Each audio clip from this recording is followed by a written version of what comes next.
Live. All right. Let's get ready for some crazy action right now. From the Gettysburg Museum of History Studios, you're listening to Addressing Gettysburg. Hello, everybody. Welcome to this episode of Addressing Gettysburg's Ask A Gettysburg guide. I believe it's number 133, if I'm not mistaken. And today we're straying once again. I think we have one more show scheduled for September, I believe, where we dip our toes back into the revolution with our guest, Gavin. And I believe both of our guests, if I'm not mistaken about that. But welcome to our guests today, Gavin and Ralph Siegel. Hello, gentlemen. Welcome to the show. Good to be back, Matt. Good to be back. It's always great to have you guys. Good to be working with Ralph, too. Yeah, I mean, every guest has his fan club or her fan club. But you guys have an interesting fan club. Mostly prison convicts. Prison convicts and septuagenarian German nudists. But otherwise, it's still their money's just as green, right, gentlemen? Couple things before we begin here. The phone number, if you want to call in. We're talking, by the way, about the 10 crucial days during the American Revolution. Of course, Ralph told me not to call it that, but we'll get into that in a second. So this isn't Gettysburg, but I would urge you to stick around because you might learn something anyway. Gettysburg is not the only thing that ever happened in the history of the world. No, believe it or not, it's true. And Mikey B. Bariski is here with us once again. Michael, hello, welcome back. Big crowd tonight. We missed you. Hey, everybody. We missed you. Nice to see you all. You were up, you first you did the LPGA, and then last week I think you went to see Barry Manilow. PGA Tour champions. Right. And Dave Matthews. They both have a name, it's so I can see where it's confusing. The same thing. And you... And Saratoga Battlefield. And Saratoga. And the Baseball Hall of Fame. Up in Cooperstown. Mm-hmm. All right, very good. And now you're back in your home where you belong, right here with us. I'm very happy. There's nowhere else I'd rather be. I know that. Present company excluded.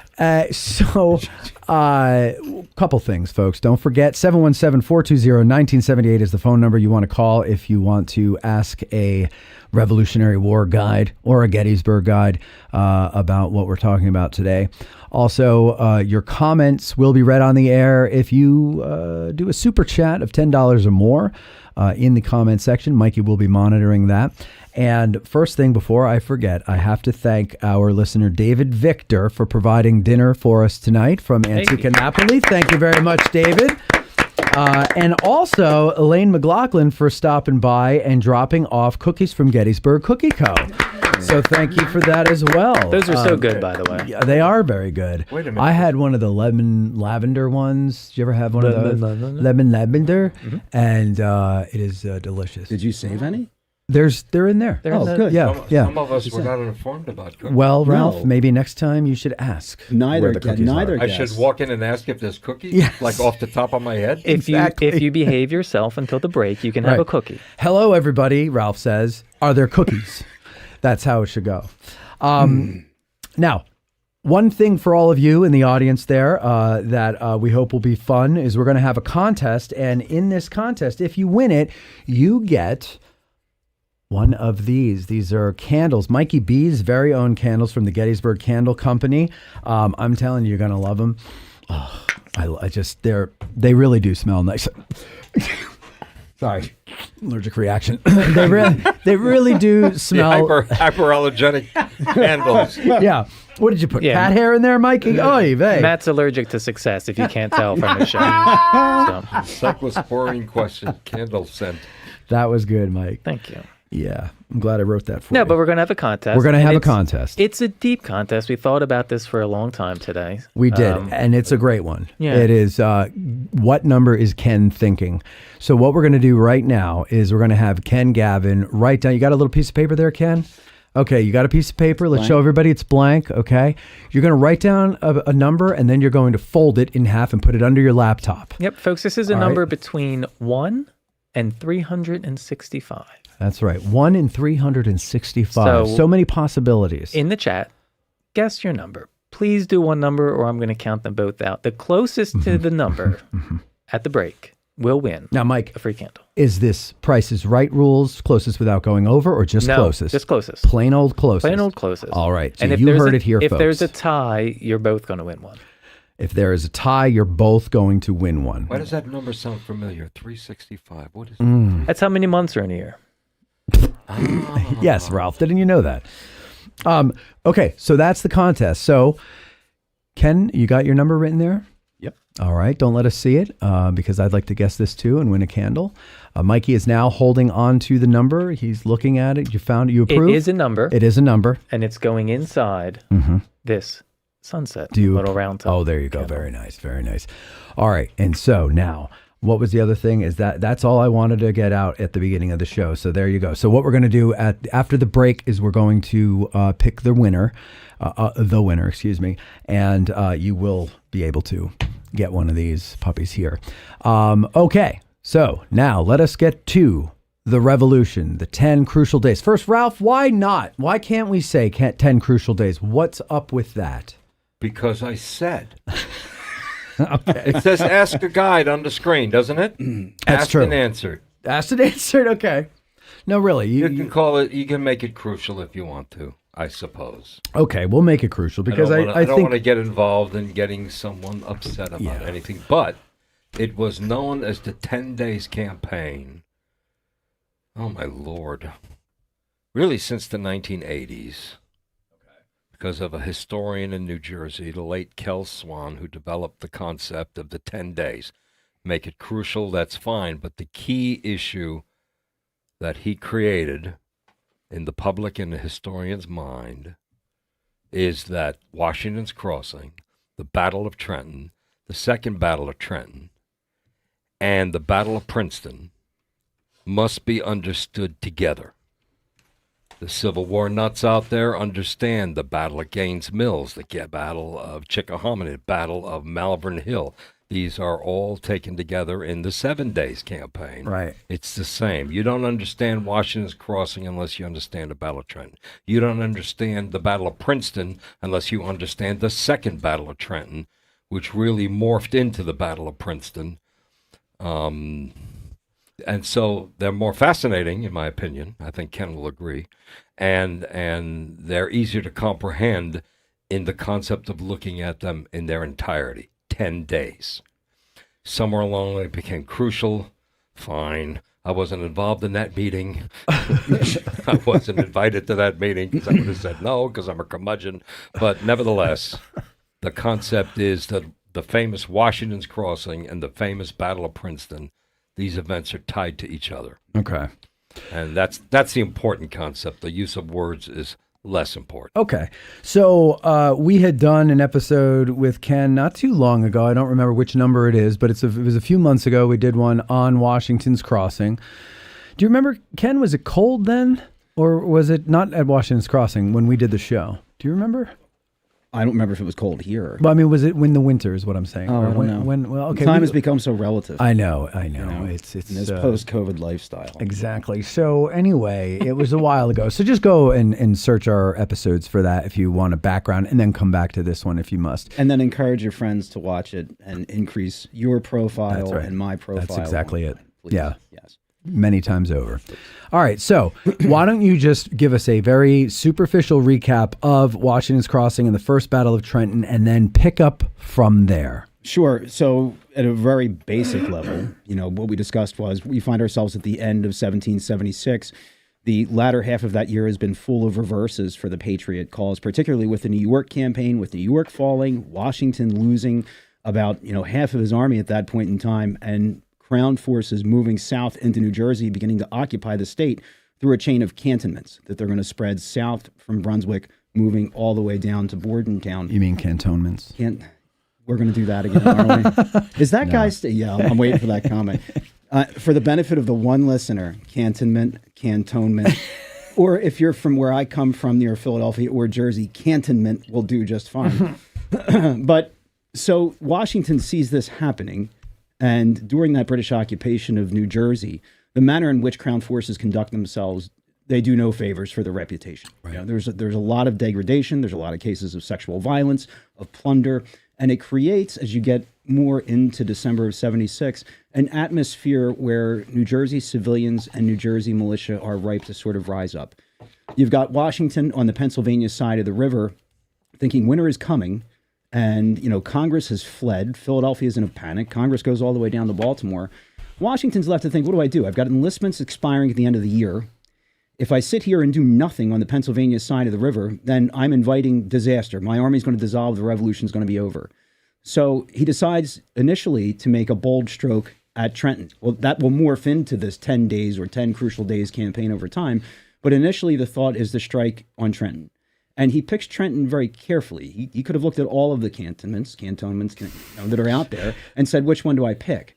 But Trenton is kind of the ripe cherry. It's the one that's best for the picking. Remember, we've had Samuel Griffin, who had come over from Philadelphia. He's pulling von Donop's troops out of Bordentown, which is the closest encampment south of Trenton that could provide any kind of support, drawing him away to Mount Holly. So we got that contingent factor that's working well. You've got Washington, who for all intents and purposes has naval control of the Delaware River, because the British can't bring their warships up north, right? They can't get past the Trenton Falls. So the row galleys and the gondolas of the Pennsylvania State Navy dominate the river traffic in this area. Washington's got all the boats. So he's got a secure river. He's got transportation.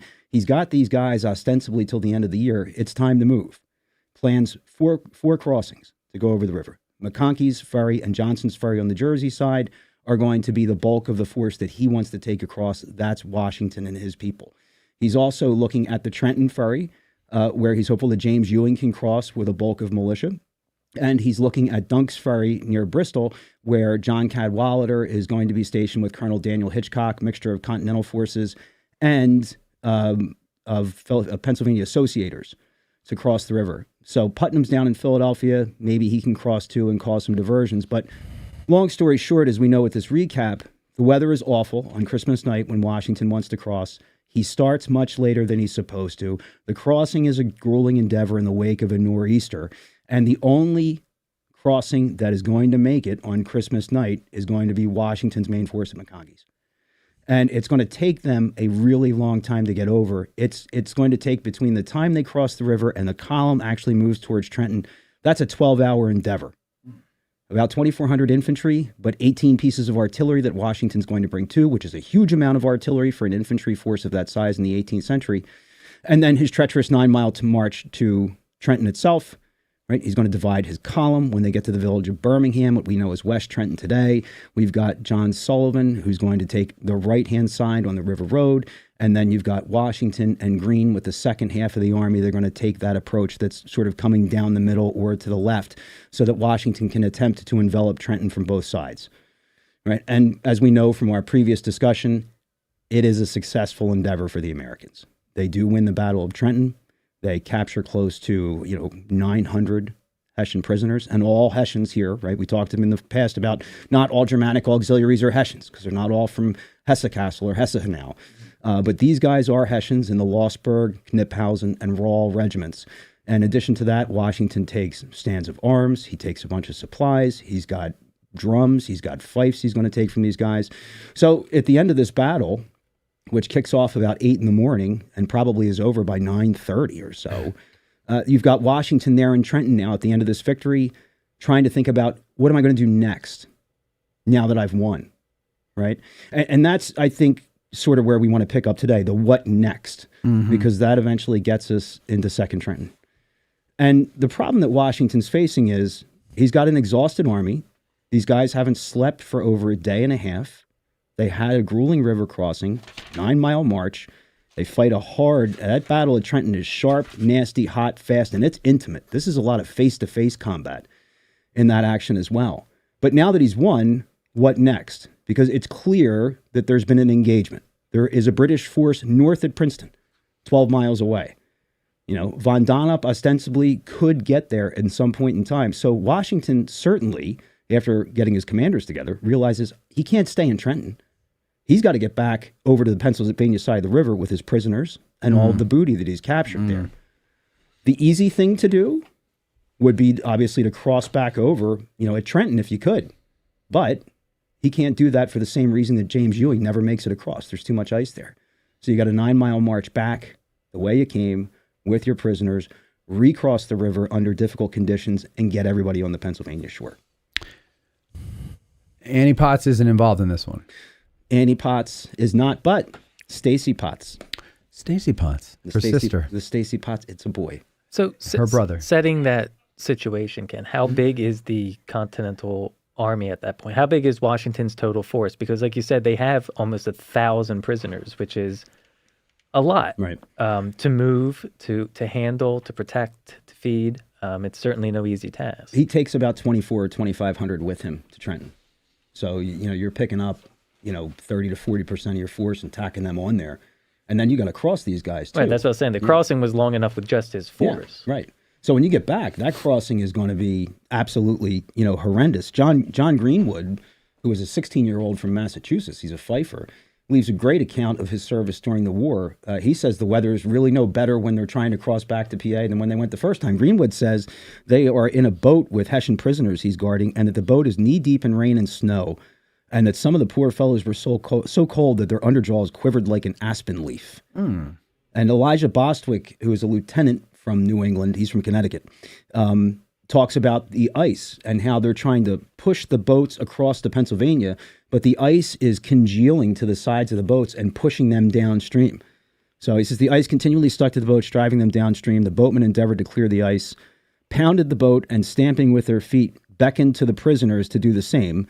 And they all, meaning the Hessians, set to jumping at once with their queues flying up and down, and soon shook the ice from the boat. So you imagine like a bunch of these Hessian guys with these tight iron skillet queues jumping up and all and down in unison and doing that to clear ice.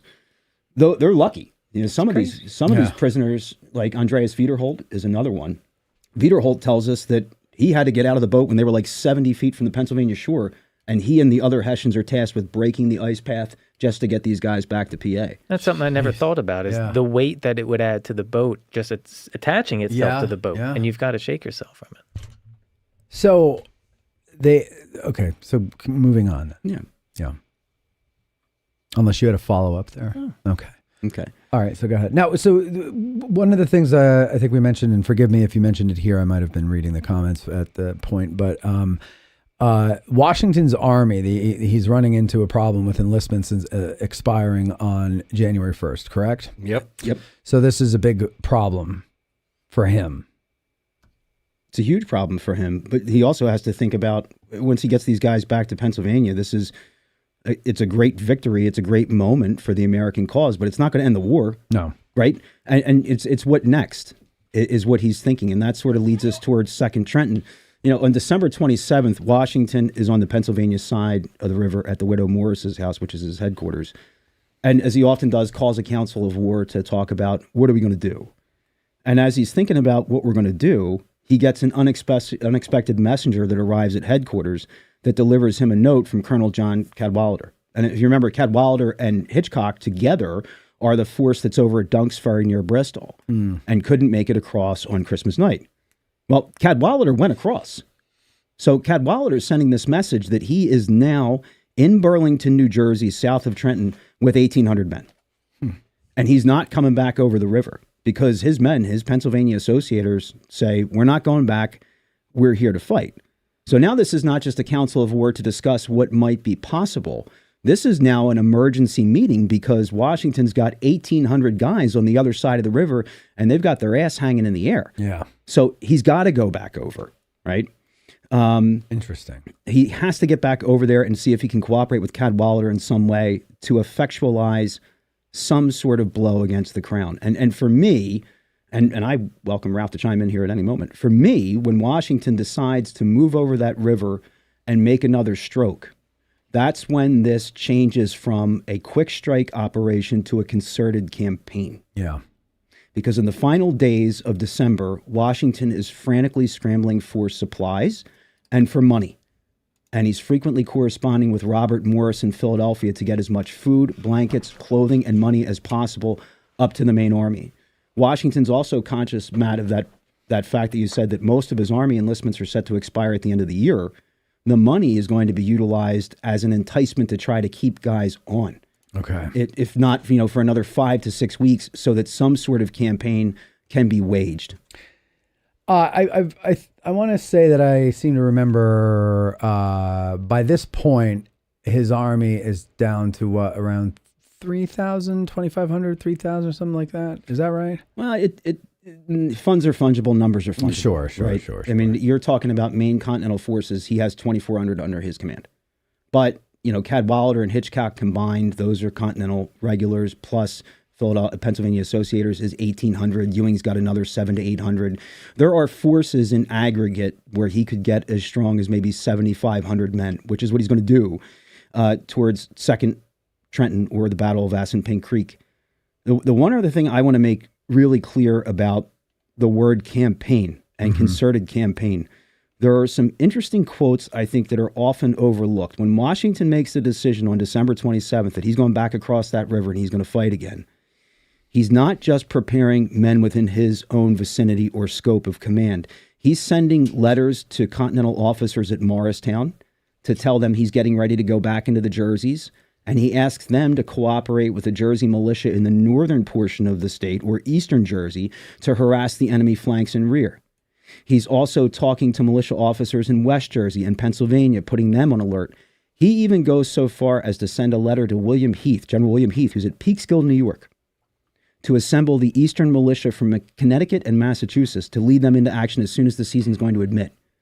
Whether or not it will ever get off the ground, in my mind, what all of that means when you look at it in aggregate is that Washington envisions a massive winter campaign where every force possible is henpecking at the British.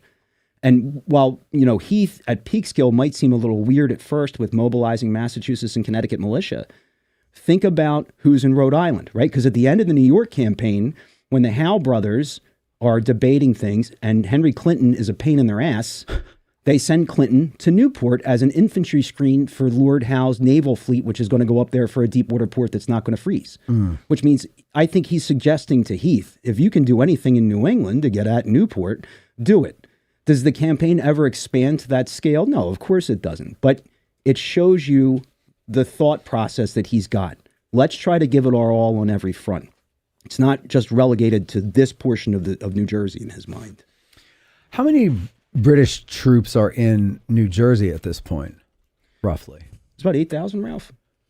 That's a little high. What would you say? I mean, when Cornwallis cancels his winter vacation and returns to Perth Amboy and marches down toward Princeton, I think the force is about 6,000. Okay. And there's a garrison of 1,000 that have moved to Princeton. So about 7,000. So it's pretty close to the number we're talking about. All right. Now, And so, as you know, Matt, yes, Ralph. trying to divine your intentions when we're doing a program are next to impossible. Am I on the air with that? Yeah. Make sure I'm see the smirk on my face. This is delayed. I'm noticing that. It's a little annoying.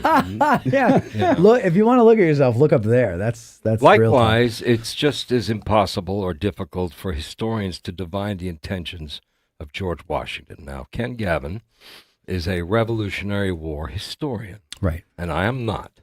Yeah. So we'll just make that clear from the outset. But you've got some experience. I trained with Kel Swan and others and the Craigheads and Mark Sirac on the 10 days. Okay. So we go to day 11 and I fall out of the boat. Yeah, okay. Well, we're only talking about the when, 10. When Washington tells the guy to get out of the boat because he wants to know what's in the hot dog, he throws him out of the boat. Right. So. Is that what happened to Hazlitt? What happens when you do that? It's a Gettysburg phenomenon too. Uh-huh. You focus so much on the 10 days that you exaggerate its importance.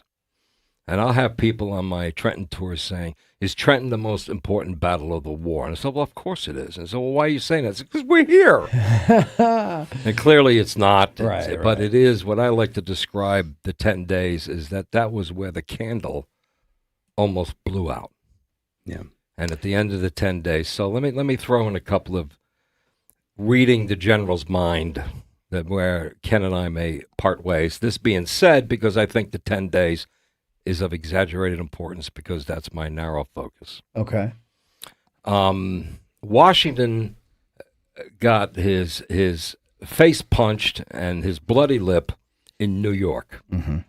And I think somewhere from White Plains to Hackensack, New Jersey, where he's thinking the Hackensack River will hold. He's saying, fine, you want New York? Fine. Screw you. You get all set up in New York. I'm going to make your life hell. Okay, you're going to try to get forage for your horses? I'm going to burn the fields before you get there.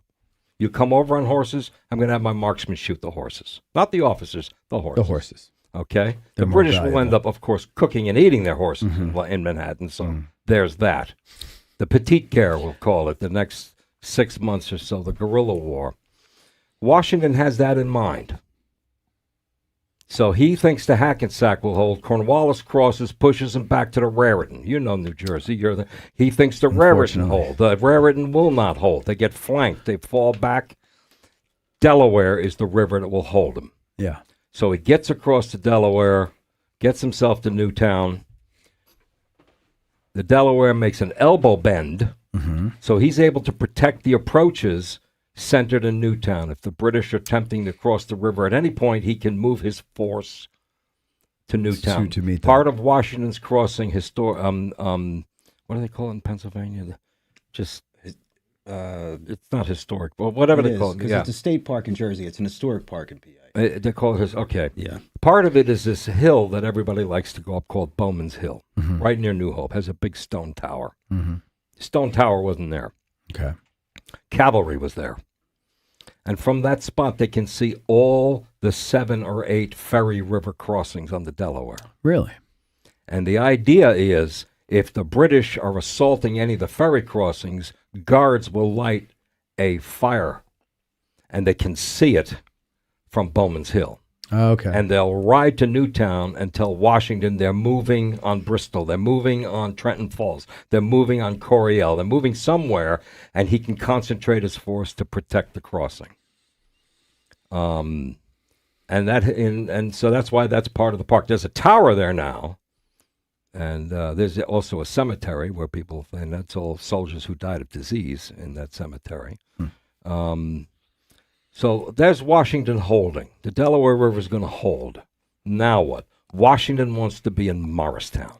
You want to have New York?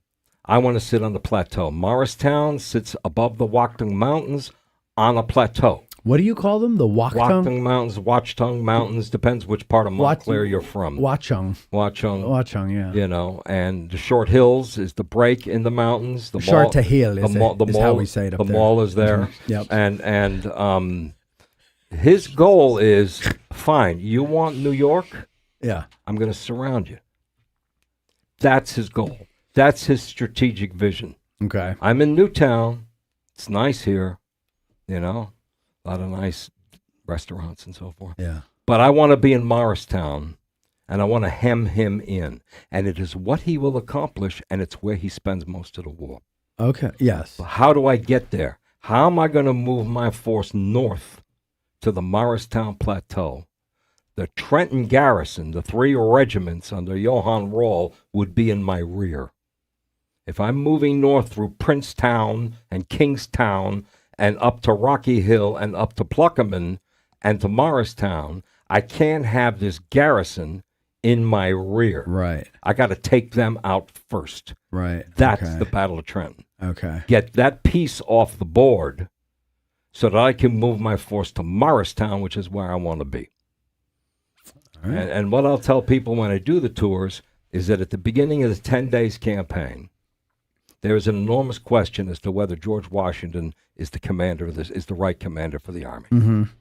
We got Charles Lee, Major General. Is he Major General? Yes, Lee is Major General yeah. Charles Lee sending couriers to Congress saying you should appoint me. Washington urges Lee to bring his division down to Newtown. Lee says, nah, I'm not going to do that. Horatio Gates up in New York, he comes himself instead of sending lobbyists. So Horatio Gates comes down. He's going to visit Congress directly, visits with Washington, and say, yeah, I'm not going to have anything to do with your stupid attack on Trenton. And he heads on into Philadelphia. So there's a significant amount of questioning going on as to whether George Washington, because of the New York campaign that Ken described, and the retreat across New Jersey, his army of 23,000 at the Battle of Brooklyn Heights has now dwindled to 5,000, and half of them are too sick to get up. Yeah. So the candle is ready to blow out. And so that, to me, puts the context of why is he doing any of this? Because he wants to get a clear passage to Morristown and put his force on Morristown and build up his army, which he will succeed in doing. Spoiler alert, yeah. So, well, that's it, ladies and gentlemen. That's the show. We know the whole story. Thank you, Ralph. So, yeah, that's... but 6 questions is in the back there, and he has a question. Go ahead, Mike. Yeah, of course the message comes back on the 27th from Codwaller. Sorry. It's clearly a British bayonet has gone through his chest. So wait, just for the audience's sake, because we have 3 people or 4 people in this room today, I only have 4 microphone channels. So that means that the back room has to communicate with us through screaming through the intercom, which sounds like shit, but I'm sorry. That's it there. Patreon.com/Addressing Gettysburg to help us get a larger Please board. donate. All right, go ahead, Mike. So basically, I'm just going to get right to it. How quickly do the British react to the news of Trenton? And how do they respond to what happened to those 3 Hessian regiments? Fast is going to be the answer. I mean, when Ralph had referenced the vacation that Cornwallis is planning to take, not happening. Cornwallis had secured leave to go home for the winter to visit his wife, Jemima, in London. And as soon as Jemima Cornwallis? Jemima Cornwallis. What a name. Or his aunt. Pearl Milling Cornwallis sounds much more British. Yeah. Yeah. But her name is Jemima Cornwallis. He's supposed to go back home to see the wife. And the news of the Hessian defeat is in Howe's lap on the 26th. And he is sending word to Cornwallis that, no, you're not going home. Cornwallis is basically packing his bags on the boat to head back to England and is told your leave has been canceled. And you are now going to take command of a force, and you are going to go south into New Jersey, and you are going to smash what is left of Washington's forces and try to end this thing entirely. So it is a quick stroke. It's interesting that Howe's going to pick Cornwallis. James Grant nominally had command of the Crown forces at all of the sites in New Jersey, but Grant's not the guy who gets the assignment. It's going to be Cornwallis. And candidly, he is pissed. And, he is ready to rock and roll. He is ready to go. By New Year's Day, Cornwallis is going to make his way into the town of Princeton, and he's going to start developing his plans to go at Washington. By this point in time, Washington is over the river. The second crossing of the Delaware in advance of the Battle of Assunpink Creek is a much more ambitious crossing than the first crossing of the Delaware. Not just 4 crossing points, but 8 total crossing points Washington is going to utilize to get over there. He's got more troops. He's got more artillery with him at this point. He takes 18 guns for 1st Trenton. By the time you're rolling around towards the Battle of 2nd Trenton, Washington has somewhere between 30 and 40 pieces of artillery that he's going to bring with him. Captured Hessian field pieces, the 6 of them that he took from 1st Trenton, plus cannon that he has brought up from Philadelphia. He wants to go and he wants to attack in force. All right, so you've got Washington moving into the next phase of this 10 days campaign. You've got Cornwallis moving south. By December 30th, Washington is in the town of Trenton and oddly finds himself in a position very similar to the one that Johann Rall had to contend with before the First Battle of Trenton. Washington's got the town now, right? And on December 30th, he's going to hold a council of war, and he's going to make a decision about what's going to happen. What are we going to do? Are we going to stay here, and are we going to try to occupy Trenton and invite the enemy to fight us in a defensive battle? What kind of troops are we going to use to do that? Or are we going to get out of here and leave Trenton altogether? Oh, it's so much more dramatic. Make it so. I'm here for facts. You're here for color. You're the color commentator, right? I think the color he's had is caramel colored, and it's from that bourbon bottle up there. Cornwallis brings a division of about 5,000. He's got 1,000 men in a brigade in Maidenhead, present-day Lawrenceville. Right. 1,000 in Princeton, give or take. The numbers are always fall apart on us. Under Colonel Mahood. Ah, yes. And he will give orders for General Leslie in Maidenhead to move up and Mahood to move up to spell the position at Maidenhead. So he's got 5,000. He gets to the outskirts of Trenton, the high ground in Trenton that we call the 5 Points. And I'll quarrel with Ken on that Washington is not occupying the town. He pulls south of the Assunpink Creek onto what we call Mill Hill. Well, you didn't let me get that far. Okay, too bad. I was going to tell you what his plan was. Now, to be in Trenton, saying we call it the Second Battle of Trenton because we're locals. He's from out of town. Mill Hill is the high ground with the creek in front of it. Okay. It's an ideal defensive position. And the guns on Mill Hill command the entire town, which is saying a lot for Rev War period artillery. But they can fire up the streets. Cornwallis sends, depending on whose book you read, 2 or 3 regiments down Queen Street to try to capture that one bridge that crosses the Assunpink.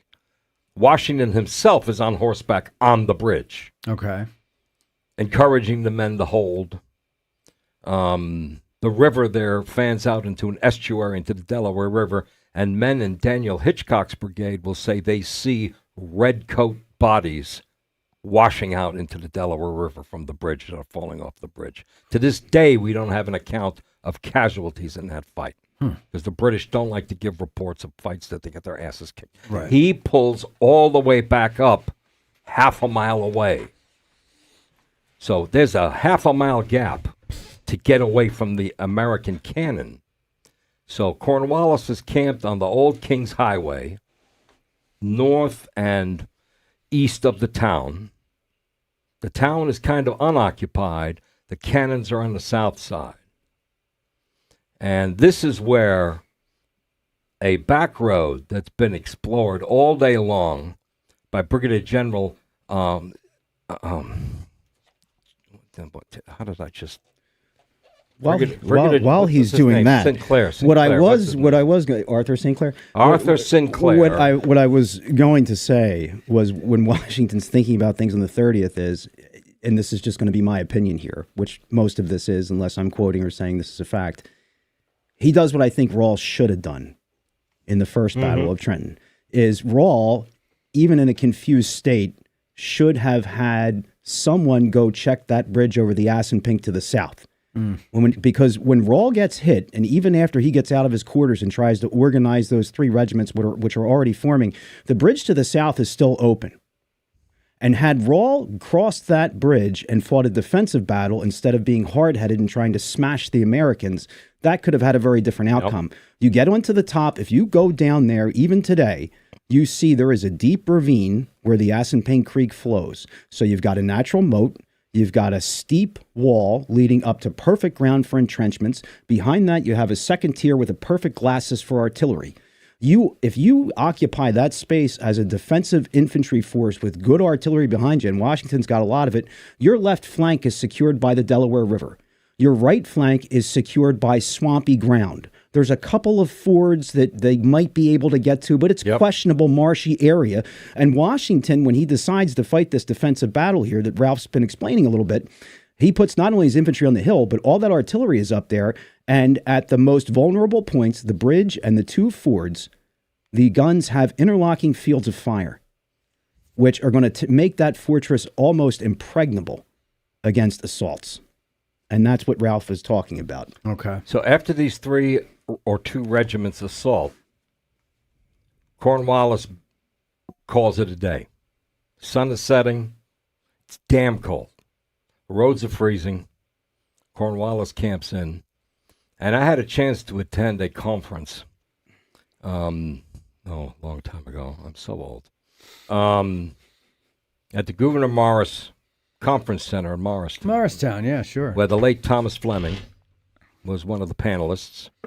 And I got to ask him afterward. I got to have a little chat with him about January 2nd, 1777. And I said, I do tours down in Trenton. We take people and we're standing on Mill Hill. What's going on when the sun goes down? And Cornwallis famously will be quoted or misquoted. And get Ken's opinion. We'll bag the fox in the morning. He's got nowhere he can go. He falls back. New Jersey gets narrower and narrower. I'll follow him all the way down to Cape May. He can't get around me. And I say, I think that Washington got into Cornwallis's head. God, this guy fights. This is not what I was expecting. It's not what Rahl was expecting, the country clowns. That's why he went right back at him. He says, I'm just going to murder these guys. These guys can't fight. Yeah. You know. Yeah, I think that's true.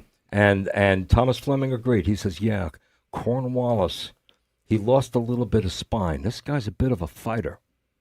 So now Arthur Sinclair, who arguably at the moment is Washington's best combat commander, best brigadier. He saved his ass in Long Island from getting wiped out. The other ones are still rising. Greene and the other ones are still rising in stature. They outrank. But he comes into the Douglas house is still in Trenton. The house has been preserved for that reason. It's the only house surviving from the American Revolution. There's some buildings, but this is the only wood frame house surviving from the Battle of Trenton because of its importance. Washington's having a council of war, and Sinclair bursts through the door and says, there's a back road that the Quakers have built that's not on the Crown's maps. He said, I've been riding up and down that road all day long, all the way into Princeton and back. Mm-hmm. They don't know it's there. I've been waiting for them to come down that road because that ford that Ken described, that's what Sinclair's brigade was protecting. The Fisher's Ford, or it has different nicknames, a forded area that crosses the Assunpink. And they've been afraid the Brits are going to come down in a two-pronged attack, except they never show up. And it occurs to Sinclair, they're not coming down these roads because they don't know they're here. The Quakers of Stony Brook and the Quakers of Crosswicks built the Quaker Road. And it's not on, it's amazing, but it might not be on the Crown's maps. They just got the King's Highway, which is Route 206, and New Jersey. I do, yeah. And the bridge that crosses the Assunpink Creek is the Assunpink Bridge. It's called the Quaker Bridge. The Quaker Bridge. Right there's a big shopping mall. Yep. That will get to go and get new supply. The Quaker shopping mall. But anybody who knows from there, Quaker Bridge Mall is a big institution. And when I have there's always a big sigh in the audience. Oh, my God. Right. And so that's what Washington that's now. That's where I go to Bed Bath & Beyond. He tells his New Jersey militia, tend to campfires. We're getting out of here. They take blankets away from the soldiers to wrap them around the wheels of the vehicle so they don't make noise. Yeah. And he pulls the cannon and the limbers, and one brigade after another, he pulls them off of Mill Hill, back down toward Bordentown, but then cuts up the side roads to the Quaker Road. And he tells New Jersey militia, you guys stay behind. And when the sun comes up, you tend the fires. Make it look like there's 10,000 guys up here. Right. And when the sun comes up, get the hell out of here. And whatever you do, don't follow us. Right. Right. And Cornwallis launches his attack in the morning, and there's nobody except smoldering embers on the hill. And he hears the cannons behind him in the attack on his rear against Mahood in Princeton. Yeah. I would say definitely Washington is in Cornwallis's head, and I'm glad I agreed not only with Ralph but Thomas Fleming, or this might have been my last appearance on the show. But whether or not Cornwallis ever said, "I'm going to go bag the old fox in the morning," it's clear that British command staff during the course of the night of that battle of January 2nd, they are having conversations about what's going on, what are next steps. Those are going to be Cornwallis, General James Grant, General William Erskine. Erskine and Grant are both advocating for Cornwallis to keep pushing on even though it's after dark, and Cornwallis wants nothing to do with hitting those positions at dark. British command staff is also getting reports of movement on the American lines, and movement that some of the pickets are saying looks suspicious, as if the American forces are withdrawing. Mm-hmm. Cornwallis doesn't ignore that intelligence, and that's been the unfortunate trope, is that Cornwallis ignores it, thinks they're clowns, and he doesn't care about that. He's going to get them in the morning. Cornwallis reacts in a different way. Cornwallis imagines that Washington is potentially preparing to attack his vulnerable left flank, because Cornwallis's right is going to be anchored by the river. His left is what's in the air. And he's thinking, look, if this guy was crazy enough to cross a river and try to attack some of the best German soldiers in the world, and he wanted to do it at night, he may want to attack me at night too.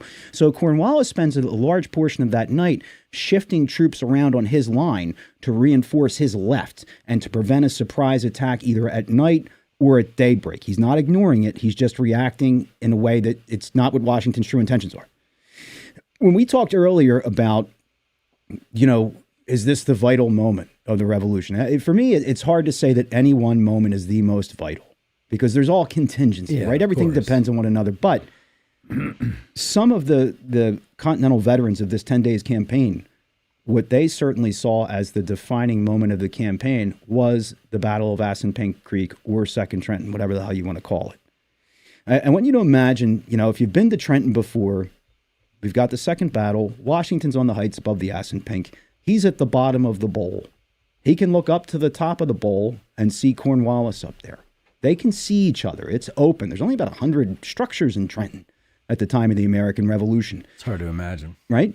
And when Cornwallis gets up to 5 points, and then he displays from column into line of battle, the Americans are awestruck by the nature of this force and how heavy this force is that's coming at them. 2 quick quotes. Ensign Robert Beale from Virginia says, "This was the most awful crisis.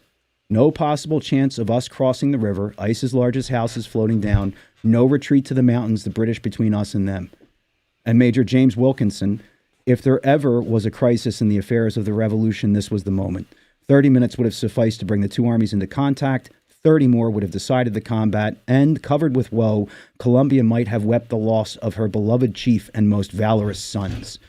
So that Continental Army, while confident and in a strong position, there's a lot of gravitas to this moment of silence before those armies collide with those eventual 3 assaults that get beat back and bloodied during this. So just a couple of things to add in there. Before we move further with the story, once again, the Great 6 Questions Lens has a question for us, maybe 6 of them. So I think oftentimes when we look at this battle in these 10 days, we think of the Trenton and then first crossing, and then we think of Princeton. And oftentimes when I first started studying this, I kind of gave the Assunpink a little bit of a short shrift. But we have to recognize that people were killed during that fighting, not just the British that Hitchcock's men saw.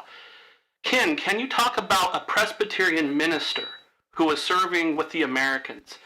And can you tell his story about what happened there at the Assunpink? Yes, and I'm going to... I have a feeling he knows the answer to this I have a feeling question. he knows the answer to this, too. What's his name, Mike? I can't pronounce it correctly, but it's John Rosborough? John Rosborough. Yeah, Rosborough, right. yeah. Okay, John Rosborough is with the Northumberland County Militia. He's from Pennsylvania. He is a guy who's in his late 50s, early 60s, I believe, at this point in time. Presbyterian clergyman, and he is one of the guys in the column that doesn't get across for the First Battle of Trenton. He's over there sitting with Ewing's guys at the Trenton Ferry and never gets across. Second Trenton, he does get across.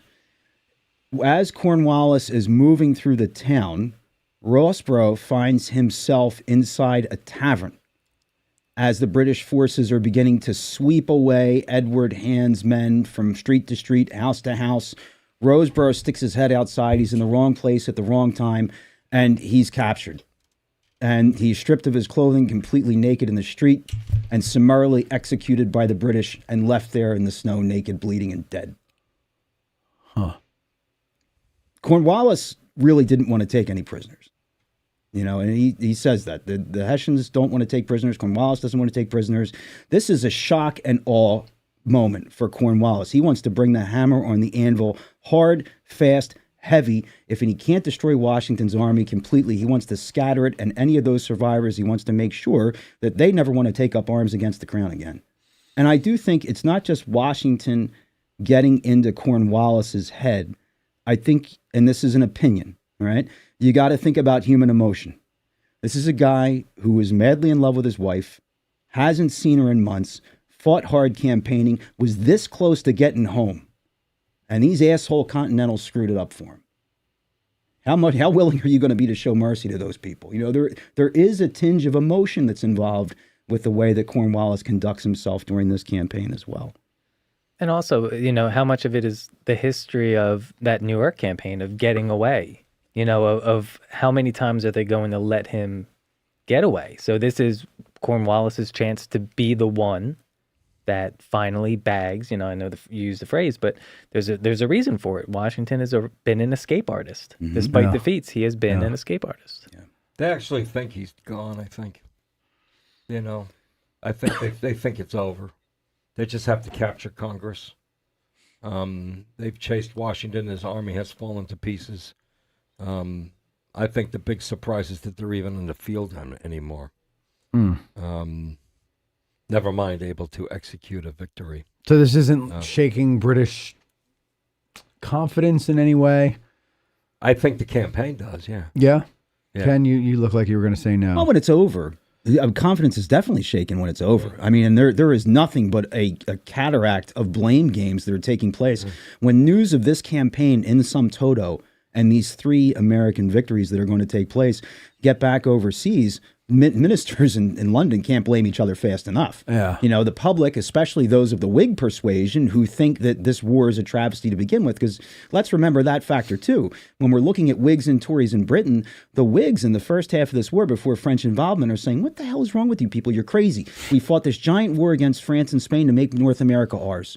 Why are we killing these people wholesale for? There's got to be a better way than warfare, right? So Whigs are blaming the ministry. The ministry's blaming Howe. Howe is going to blame his subordinate officers, and everybody in the world ends up blaming Johann Rall because he's dead and he can't defend himself anymore. Of course. Rall becomes the perfect scapegoat. Mikey B, you've got some questions. Let's move on to you right there. Yeah, actually, I was going to call out some of the super chats we have. Oh, we have super chats, okay. And they surround Mike Gate, as I believe people might be calling it now. Mike Gate? Yeah, M-I-C. Oh, okay. It's just, they're trying to help prepare the situation. Oh, because I said we only have... You guilted people in the super chat. So thank you to Ken, Eric, and Matt Gillespie for donating towards the situation here. The unprofessional nature of our the ramshackle operation that we have here. For the record, I'm thank you very much for that, but I have plenty of microphones. It's the slots in the mixer. I don't have a big enough mixer to add more microphones. I'm not making excuses. I'm just saying that's why we have. So they haven't donated enough? They have to donate about 1,000. Yeah, the mixers are much more than the microphones. Mixers are way more, yeah. Well, it depends on which mixer, but I'm not saying I'm ungrateful. I'm just saying. Stop talking yourself out of money. No, I'm saying thank you, but I don't need to buy a microphone. I appreciate you all doing that. That is nice. So he's saying. So what that's going to do is donate. that's going to give Mikey gas money. Oh yeah, donate then, please. Yeah, that's what we'll do. No, honestly, thank you, everybody. So they do have questions though. No, that was just hope this house with the 5th mic, starting back up to fund the replace the McDonald's drive-through microphone and start of the collection for a new mic. So there you go. It does sound like a McDonald's drive-up mic. It does, absolutely. All right, so let's move along here, Ken. Where did we leave off, and which day of the 10 crucial days are we in here? Well, I mean, it depends on how you count from 1 to 10, but we've got. We've got 1, 2, 3, 4. You do it in English. Very good. Yeah. 4, 5, 6, 7. Sex. Yes. You do that lispily in German. Yeah. That's his German character. That's my German. I choose that German. Jeez. The lispy German. So if we're thinking about just some key things in the timeline, Washington initial crossing on December 25th, First Battle of Trenton on the 26th, Washington back in Pennsylvania by the 27th, 29th and 30th of December. He is recrossing the river and then fighting that second Battle of Trenton. I would say a case can be made that actually takes place over the course of 2 days. Ralph had talked about a delaying action that takes place. The first delaying action takes place on New Year's Day on January 1st, which is Cornwallis's first day in Princeton itself. At a place called today Shippetoken Creek, which at the time is 8 Mile Run, and it's about halfway between the two. They changed it to Shippetoken Creek? It's called You can call it either one, whatever one you want. 5 Mile Run is Shippetoken. Okay. And that is Edward Hand's rifleman. Fermoy is there. Hausiger's Maryland and Pennsylvania guys are there. And that's an initial foray. And I think part of what Washington is doing, it's not just a blocking, delaying force, because, look, Washington's got really good intelligence. He's using cavalry well in this campaign. He does not use them well in New York. New York campaign, Washington's got a couple hundred guys from the Connecticut Light Horse who show up and say, okay, use us. Washington's response to them is, forage is pretty difficult. Go fight his infantry. And if you don't want to fight his infantry, get the hell out. He could have used them to effect for reconnoitering, one of the things that you should be doing with dragoons or cavalry forces. In advance of the Second Battle of Trenton, Washington's got a contingency of the Philadelphia Light Horse. Well, he sends them out to reconnoiter all the roads, and he sends them out on dedicated prisoner snatch missions. So they're picking up prisoners, they're questioning them. Washington is now getting corroborating intelligence through separate questioning of what this British force looks like up there that Cornwallis is putting together in Princeton to come at him. So it's why he's got that first delaying action on January 1st, and then he repeats the delaying action on January 2nd, except he brings that delaying brigade closer to the town of Trenton itself. They're going to be at a place called 5 Mile Run, where today Big Shabakunk Creek. Okay, and then we have the Battle of Trenton on the second Battle of Trenton on the 2nd of January.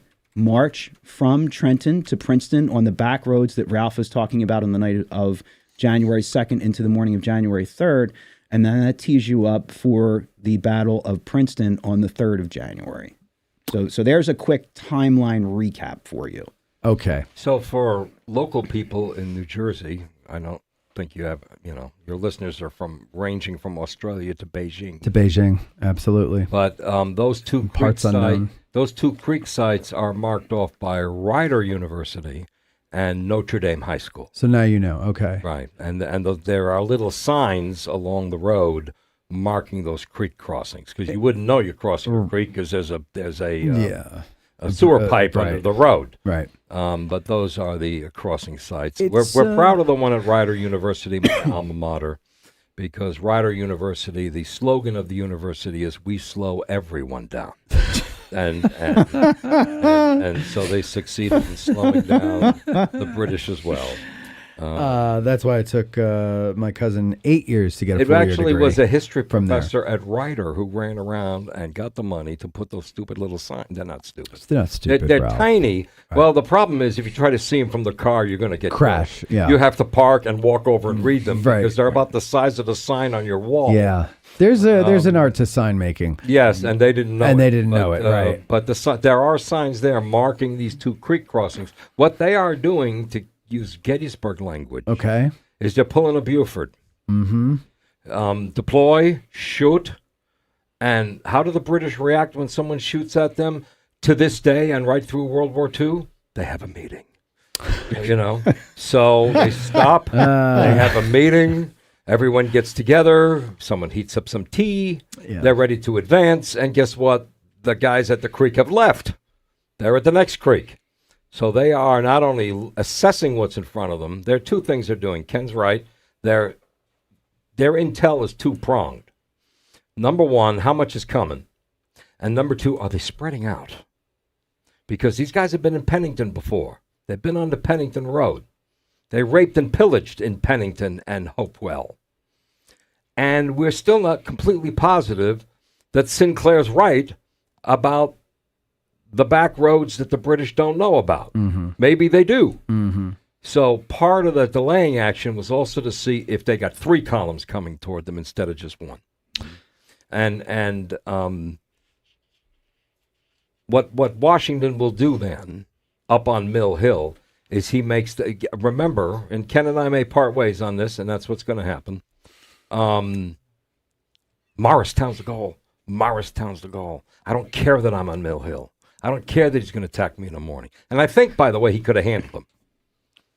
Americans had a lot of guns, and they had men who could handle the guns. And they're on, if you go to Mill Hill in Trenton and you stand on that hill, which is a park, we tried to get it changed to Battle of Trenton Park, but they wouldn't. It's called Mill Hill Park. I mean, the city owns it. Okay. But the state put a lot of money into it. And the reenactment battle always happens there, which is kind of ridiculous, but it's fine. But the ground is high. The ground, well, they run across that metal bridge, which confuses everybody. Yeah, I know, I'm there every year. Oh, are you? Yeah, he's one of the ridiculous people that does it. I don't run across the bridge. I'm on the good side. Yeah. Well, the impressive thing is that how many Hessians did you have in the last reenactment battle? more than usual. Like 6? Yeah, which Yeah. it's been tough to Very- get. it's very an impre- expensive uniform. It's very impressive because you have hundreds of colonial troops marching down King Street, and there's 6 Germans Right. holding them off. And you're like, man, what do these guys got? Automatic weapons? But nevertheless, enough of that. It's a beautiful thing to see. They're very committed to their uniforms, and it's really quite something. One year they hired me and Mark Sirac to stand at different corners during the reenactment, which will draw thousands of people. You guys were the draw?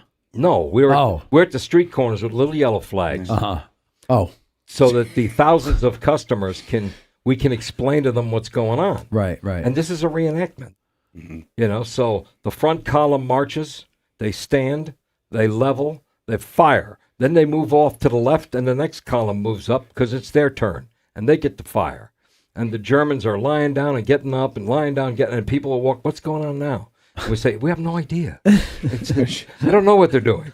They're shooting rifles, which for one thing is wrong because they weren't doing that either. Right. But just enjoy yourself. Just look at them and then they bring up the 3-pounder.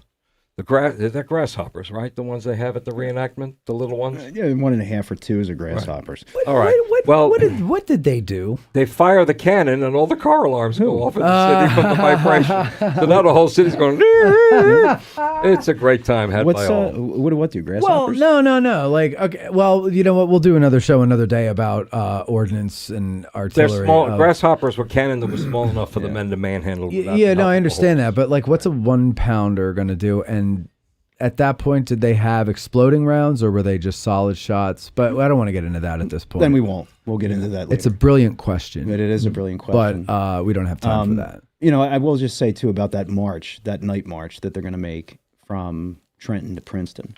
That's a 15-mile march. Yeah. Right? And freezing temperatures. Yeah. There had been, during the first 2 days of January, a thaw. Temperatures are 40, 45 degrees during the day. Night of January 2nd, the temperatures plummet to 20 to 30 degrees. These guys are remarking about how bitter the cold got so fast. It, to a degree, helps Continental forces move because the ground now freezes solid. It's not a muddy morass anymore. Right. And that was a big part of the problem that Cornwallis has coming down from Princeton, is marching through sucking mud on the roads to try to get down there. One of the other things that Washington is going to encounter is when they get about halfway from Trenton to Princeton, one of the bridges over Stony Creek is there. It exists on the Quaker Road. It's meant for foot traffic. It's not meant for artillery carriages. It's not meant for wagons. So while Washington's infantry is going across, in order to bring his artillery to bear for what will eventually become the Battle of Princeton, the pioneers and the carpenters are called to the front. They have to build a bridge on the fly. Wow.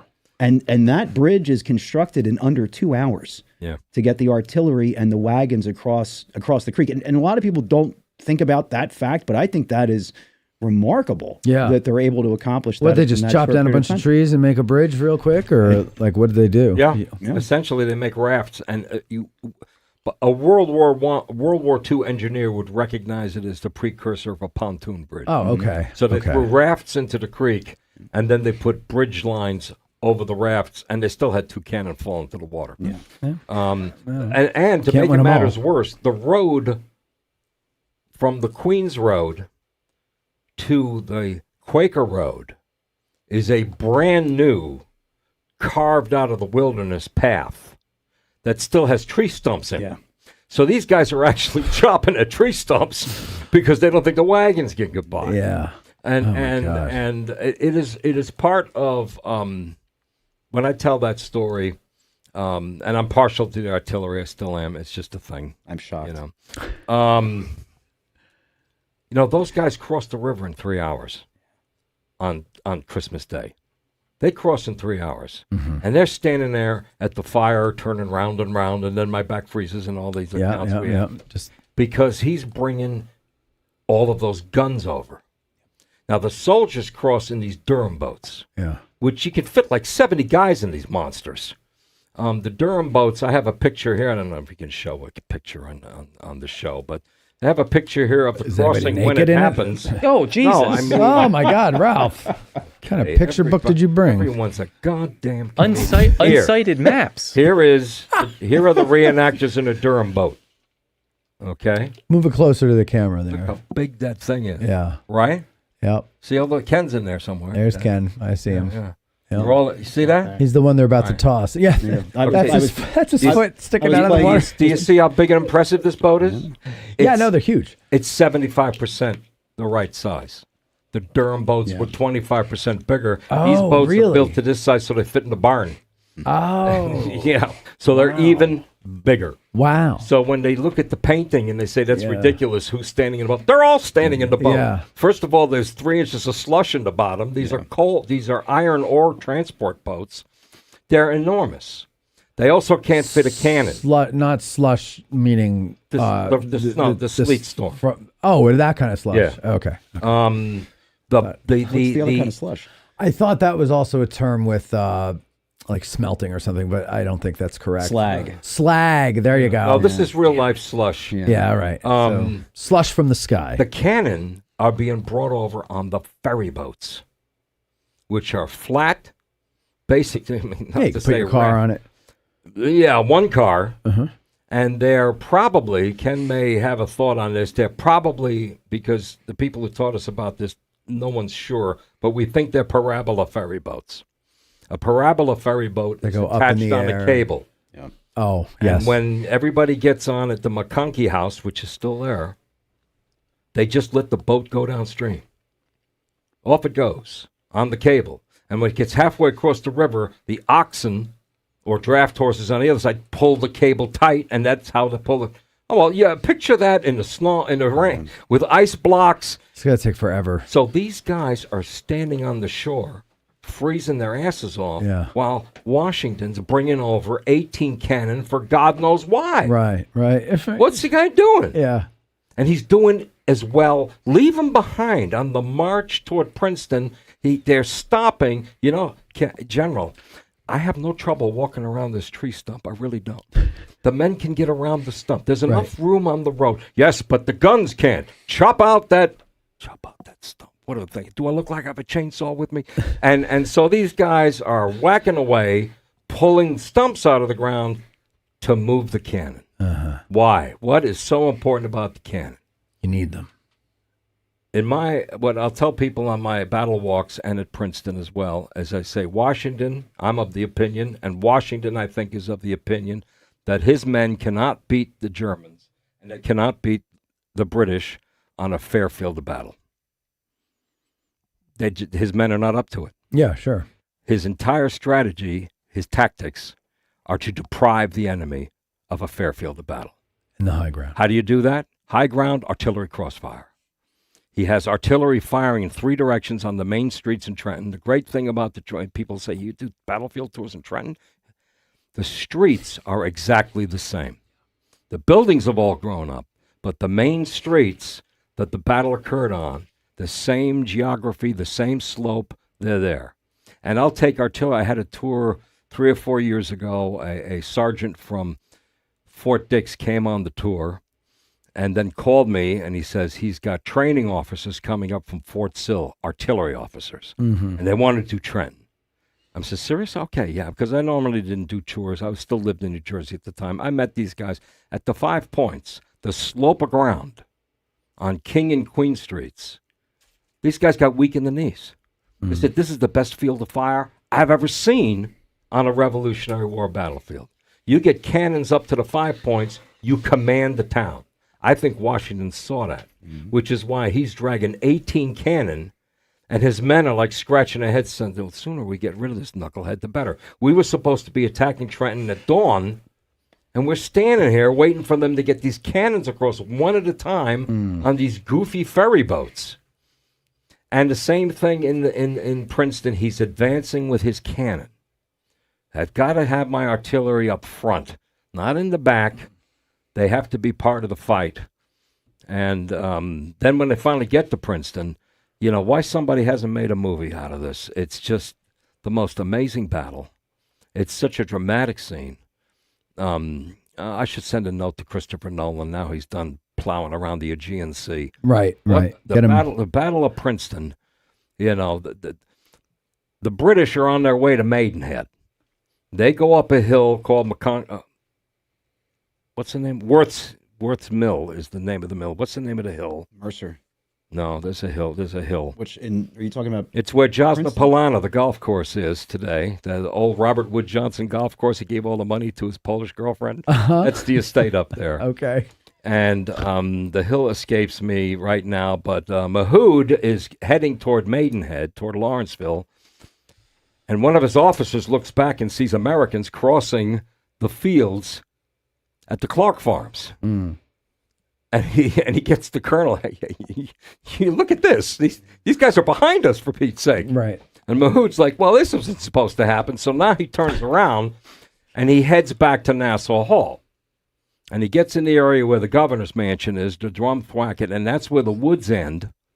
And there's an open space. And he sees the Americans crossing the low ground in the farm fields. And that's General Mercer's brigade.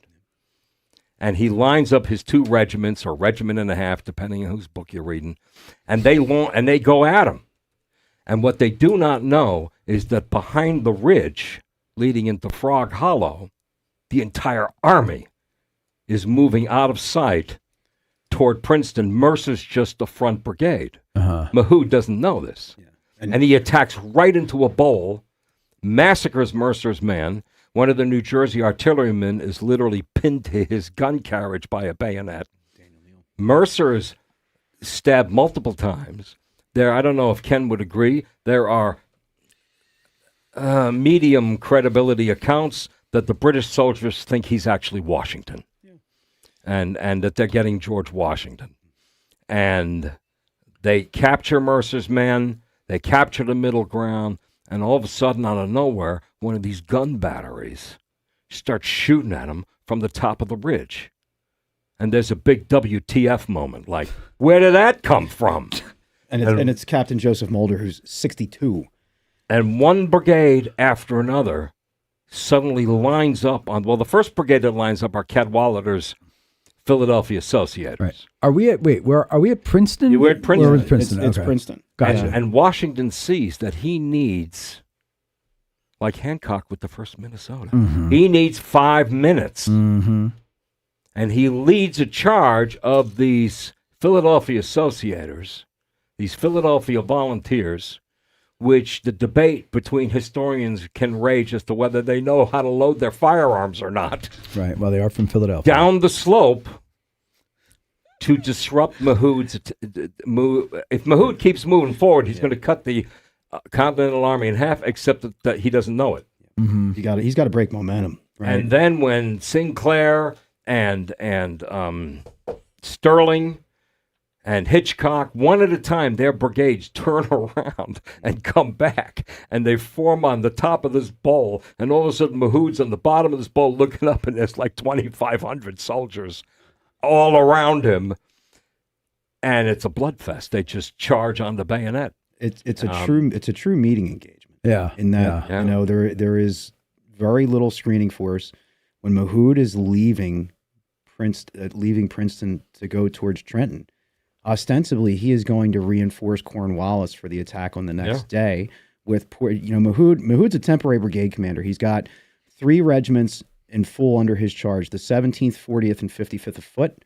Plus, he has elements of several other regiments that have drafts that are supposed to go fill in the vacancies that Cornwallis has in his light infantry and grenadier battalions. The British always keep the light infantry and grenadier battalions at full strength by taking men from regiments and putting them into those places. So Mahood has 2 charges. One is make sure you leave enough guys back in the town of Princeton to protect the supplies and the artillery that you're going to leave there.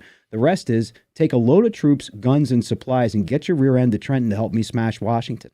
Mahood is on the road down when this scenario happens that Ralph's talking about, where an officer looks to the left and like, whoa, there's Continental infantry over there. Almost at the same moment, James Wilkinson, who's serving as an aide to Sullivan at this point, sees these guys in red.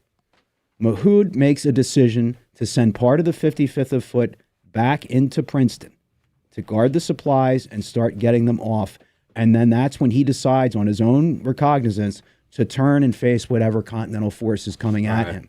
And he's just not realizing how big that's going to be. And it is a surprise. I mean, Wilkinson talks about some British dragoons that are screening Mahood's column. And he talks about coming up a ravine And as he comes up a ravine with Mercer, they see this British horseman come up to the other side of the ravine. And Wilkinson's description is, it's like staring at an object that while you're staring at the sun. That's how surprised this is. And then it's really game on at that point in time. And actions begin to unfold as Ralph is going to describe them. And as the rest of the Continental Army then comes up almost in an echelon fashion and begins extending around the British flank and pushing them back up onto the main road towards the college, that's Mahood getting pushed off the field. And then there's a secondary element of the Battle of Princeton that takes place at Frog Hollow off of Alexander Street by the old Princeton Inn, because the guys that Mahood had sent back into town, the 55th of Foot, were fortifying themselves there at Frog Hollow. And Nathaniel Greene is going to push towards those guys, and he is just going to be able to very quickly envelop them from both sides at the same time. So the 55th is now falling back. Portions of that command surrender, and what remains of the British Army is now trying to fortify itself inside Nassau Hall. Okay. American artillery comes up, starts to fire on Nassau Hall. That's what's going to end. A battery commanded by who? Hamilton. Shall we sing? Let's do it. You start us off, Ralph. Fire my cannon into your wall. Down. I don't know. I haven't seen Hamilton, but it's Alexander Hamilton. Alexander Hamilton. His name is Alexander Hamilton. He takes time out from writing rap lyrics Just you to wait. launch a shot. Just And if you take a tour at Nassau Hall, given by college undergraduates, they're paid to give tours. Nassau Hall is the original Ivy League building because it is covered with English ivy. And you give a tour, and he will take you to the spot where an artillery solid put a dent into the building. And you can see the crack in the wall. And if you take a tour tomorrow with a different kid, he'll show you a different dent in a different part of the wall. And all week long, you'll find out how many shots Hamilton actually fired. Another great legend is that one shot went through the window and knocked a painting of King George III off the wall. And nobody thinks that one's true neither. Right. Well, But, it's a nice story nonetheless. So those are the tours that you get when you're in Princeton. And what Washington does now, remember, according to me, the plan was to get to Morristown the whole time. I'm not saying it's not. I just want to clarify this because this keeps coming up. I'm not suggesting earlier when I talked about the orders that his plan was an organized campaign without Morristown being the end result for his portion of the army, but the fact that he's even thinking in a more globalistic fashion and asking these people, if possible, to take these actions is more where I mean to go with that than anything else, just to clarify. So in other words, the fact that he's trying to loosely coordinate if he's telling Heath, like, take advantage of a situation and go hit this, I don't really think in his brain that's part of an overall strategy that's going to end the war. I think it's taking advantage of opportunity. And clearly he wants to clear New Jersey, try to disrupt operations as much as possible, and then get to a safe place for the winter where he's going to recruit, because we all know the reality is, despite everything that happens, the vast majority of the Army does go home after either their enlistment on December 31st or after the additional term they agreed to during the course of the campaign. And he knows he's going to need a safe space to do that. So, But here's another thing he does. Princetown is 5 times the size of Kingstown. Okay. Today, Kingstown is a traffic light, and Princeton is a town. But it's still there. Kingston has a good takeout deli, actually. People drive from Princeton to get their dinners. I love your food recommendations and all But these anyway, little places. Kingstown sits on the Millstone River, which has a road along it. Princetown has its own road that goes up to what today we would know of as Bedminster area. Oh, my aunt But used to that's live where there. Pluckerman is. The town of Pluckerman, Yeah. which is on the road to Morristown.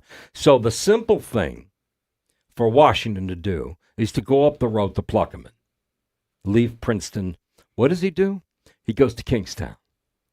He does a head fake toward Perth Amboy.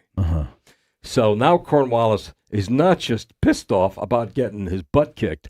He thinks Washington is going to lay siege to Perth Amboy, where all the British money is located, and the British supplies and equipment, but literally a chest of cash. And Washington knows this, and he basically does a head fake to just freak it, to get into Cornwallis's head a little more. Yeah, I'm going to go to Pluckerman now. I'm going to go up to Perth Amboy and rob you. What he does instead is when he gets to Kingstown, where he's out of sight, now he follows the Millstone River up to Rocky Hill, still there today, and follows the Pluckerman Road. 2 days he's in Pluckerman, 3 days later he's in Morristown, which is where he wanted to be. Now, what is the reason that he wants to be in Morristown again? The geography is high. So is he trying to push? I guess before he gets to Morristown, is he trying to push the British forces back to New York, and then he can be in Morristown once he does that? Because is that what's going on? I'm going to look at this from the perspective of when the Battle of Princeton is over. There again, just like when Washington wins at the First Battle of Trenton, he can't sit. There's urgency to what he's going to do next, and urgency to decisions that have to be made. After the Battle of Princeton ends, you have to understand that Cornwallis back there in Trenton, they can hear the firing. Okay, right? And that's about a 5-hour march under decent conditions in the daytime. Washington knows that if he doesn't get out of Princeton rapidly, that Cornwallis may fall upon his rear. So as the Battle of Princeton is reaching its ending phases, Washington does a couple of things. He has troops go back to the bridges closest to town that he crossed, and he has them ripped up. Washington also sets roadblocks, and he deploys artillery and infantry. Cornwallis is starting to approach the outskirts of Princeton as Washington's rear guard is pulling out of town. So Cornwallis is on his heels and angry. When he gets up to Kingston at that point, then, as Ralph says, the road splits, and Washington will have to make a decision at Kingston. Is he going to Amboy, Brunswick after that pay chest, which is not chump change? It's about 70,000 pounds sterling. Yeah. It's a lot of money. And Washington could use that, and candidly, that supply depot is not very well guarded. Or is he going to take that pathway to the left leading to Somerset Courthouse and eventually onward to a winter encampment at Morristown? At Kingston, there is what historians call the Conference on Horseback, which is probably a very brief discussion with Washington, Sullivan, and Nathaniel Greene about the merits of, are we going after the pay chest, or are we going to take the road that is a lot safer for us? And the end decision of that is this army is gassed entirely. Yeah. Forced marches, forced crossings, 3 major battles over the course of 10 days. The risk is the risk-reward factor. It's just not worth it to go over there, because if we go over there and we get our asses pinned on the Raritan River, it's definitely all over at that point. Yeah. Right? To me, Central and South Jersey were just through areas, to get to either the Jersey Shore or out of state. But now you'll appreciate it more. Now I gotta go there because all these places that you're talking about are exits on the Turnpike or the Parkway. Yeah. And we could have used that terminology. Or 287. Right. Well, no. So that's where I know them. I've seen signs for Pluckerman. I've been to Bedminster, but only to go to my aunt's house and then straight back on 287 back to Parsippany. Perth Amboy, I remember, is that the Raritan Bridge that I'm going over when I'm on my way back from the shore? That's in New Brunswick. Okay. Oh, yeah, well, the Parkway Bridge is kind of... It's a big, and there's a toll at the bottom of it, right? That's kind of Perth Amboy. Well, there's a sign. No, see, I don't know how close it is to Perth Amboy. I'm just saying there's a sign for an exit that'll eventually get you there. I have no idea where it is because I never went.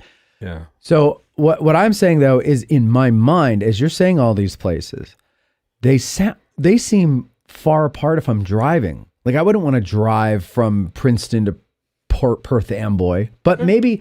I would if I had to. It's the port, Perth Amboy. Princeton's on the other side of the state. So, it's in the middle. Yeah. Okay, I guess I don't know. That's what I'm saying. Is my geography of that area is very sketchy because again, it's not really New Jersey. Think of, the point in New Jersey that bends in. Yeah. Right. The thin part. It's the waist point. Yeah. Almost halfway up the state towards Staten Island is where Princeton is. So it's not super far. It's not super far. If you look at it, 3 a.m. Yeah, you can get there. We can drive from Princeton to Perth Amboy in half an hour. Okay, so it is that close. That's where I was going with this. Yeah. In my mind, these things are further apart because I've never gone from one to the other. I've gone to one, I've gone to another, but all from North Jersey. You can make it in a day's march with an army that's fit. Okay.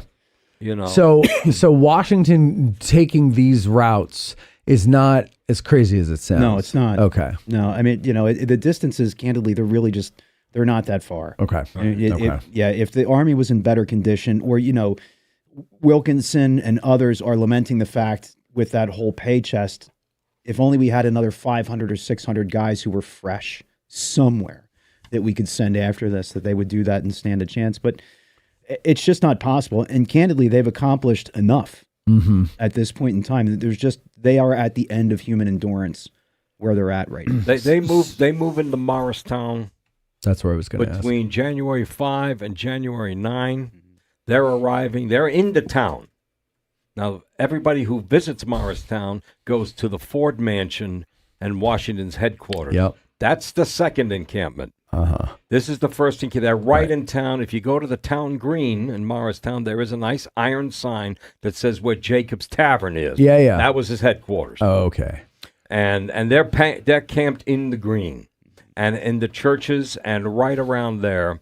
And he arrives with 5,000 men, and in May when he leaves, he's got 12,000. So that's the success. He's growing. Okay. He also leaves about 200 bodies behind him because when the Army arrives in Morristown, he inoculates. And when they inoculate, the soldiers themselves, this is still an unknown science. Washington himself, you may know, had smallpox, which is why he will never be painted or seen except wearing a neckerchief that goes up to his chin. Okay. Because his throat was badly scarred. Oh, interesting. I did not know that. Yeah, he almost died in Barbados from smallpox. I almost died in Barbados from food poisoning. And he's afraid of his army. Smallpox hit the Sullivan campaign very hard moving into Canada. So he's now inoculating. And when the men are inoculated, they are infectious. And some of them get sick and die. But most of them, 2 or 3 weeks, would you say, they're better. Yeah. But they don't inoculate the town.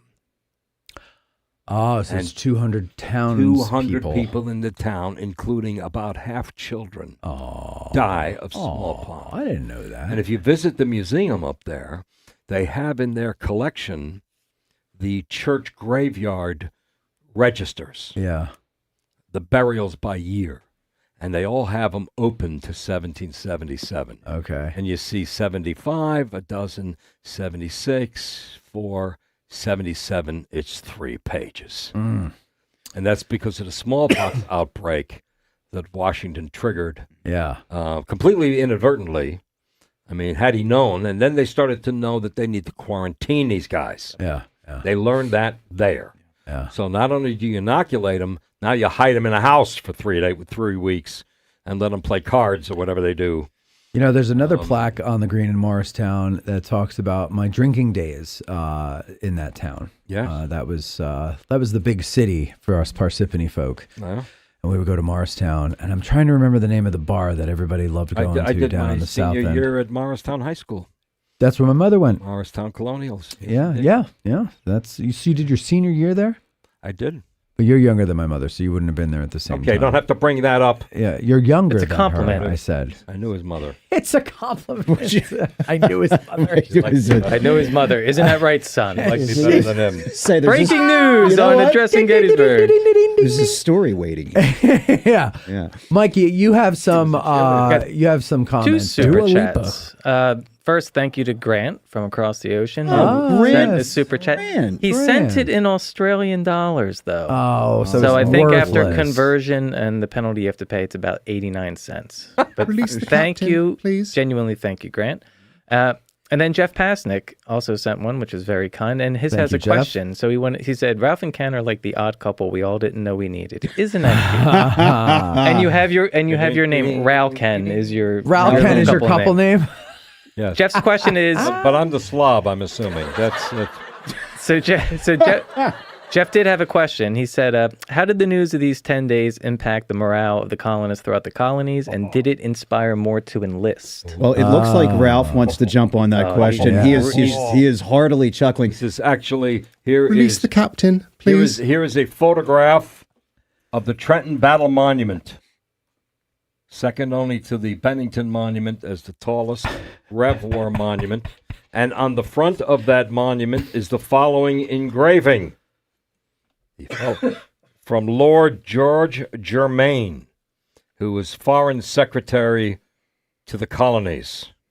All our hopes were blasted at that unhappy affair at Trenton.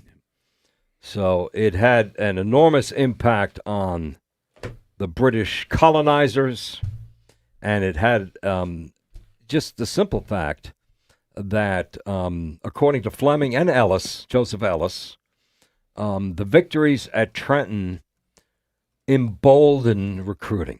Yes. I don't know if this is like a stupid idea or not. The British are going to come and they're going to burn my house down. Yeah, I don't know if I want to be in on this.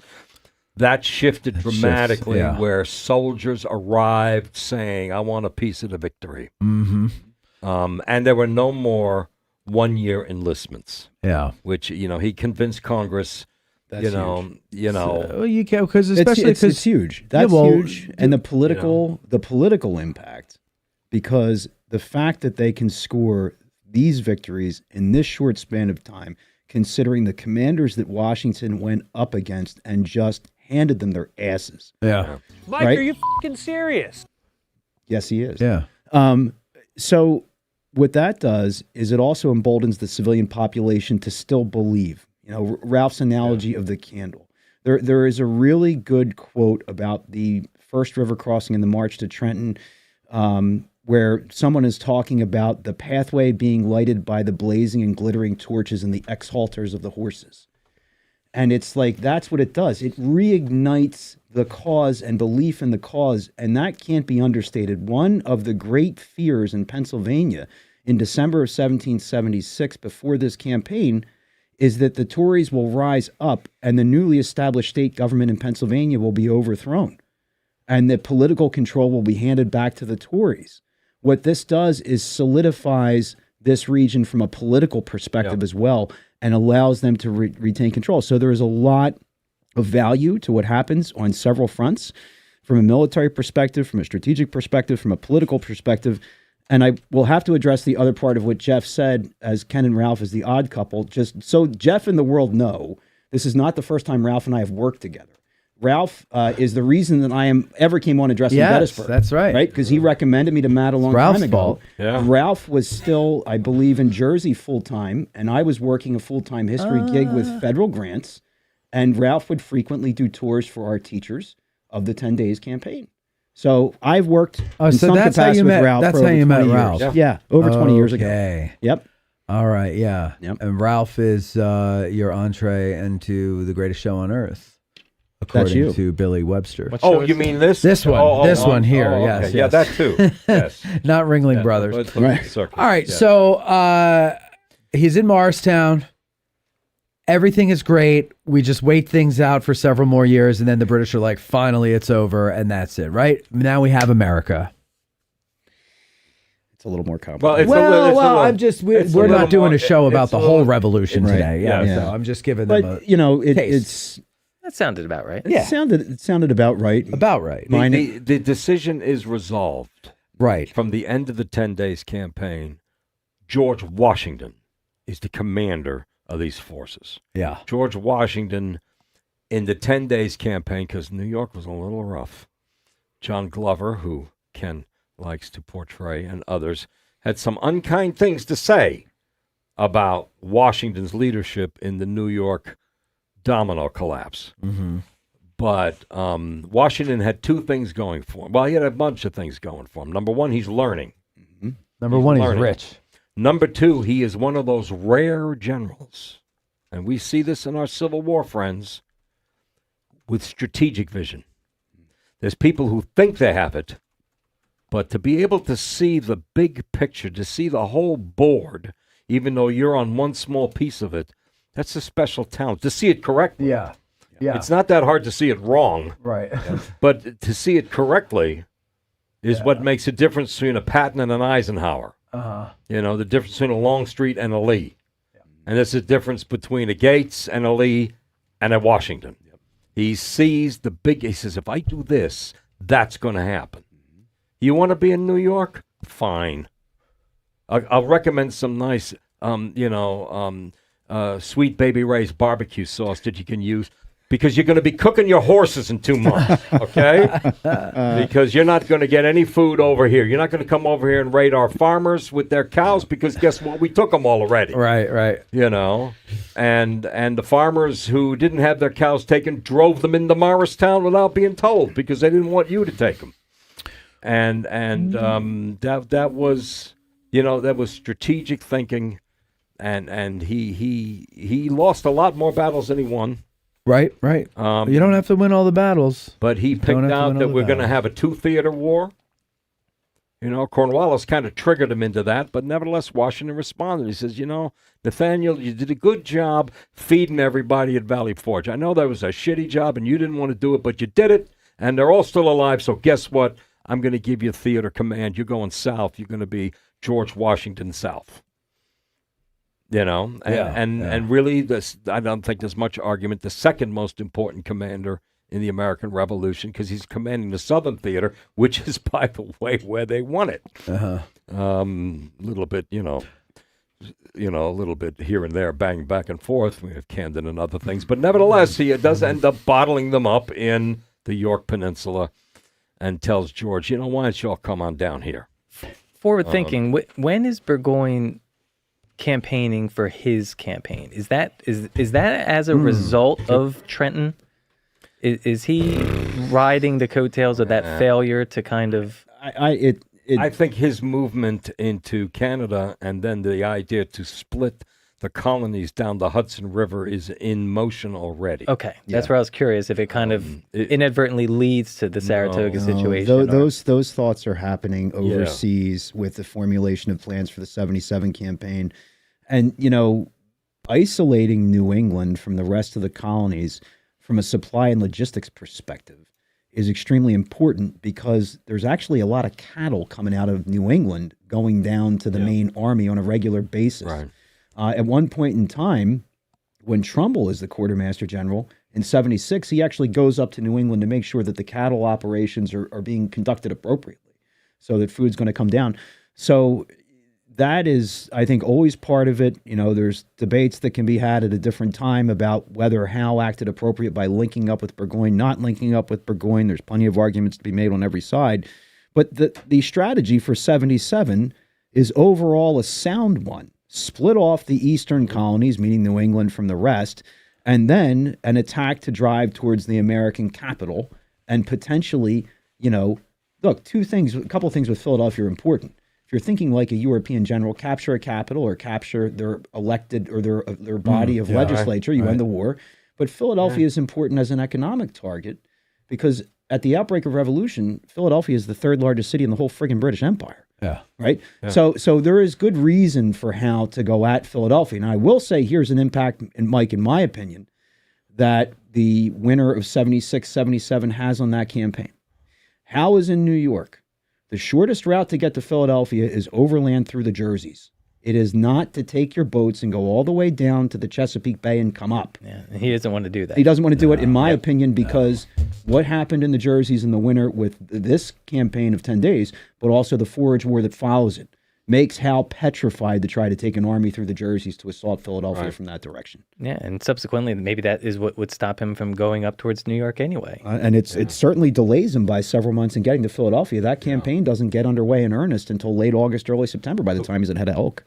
The way Barbara Tuchman and a few others look at this is that the big battle in New York, you know, in Boston, we got a disaster. The British side.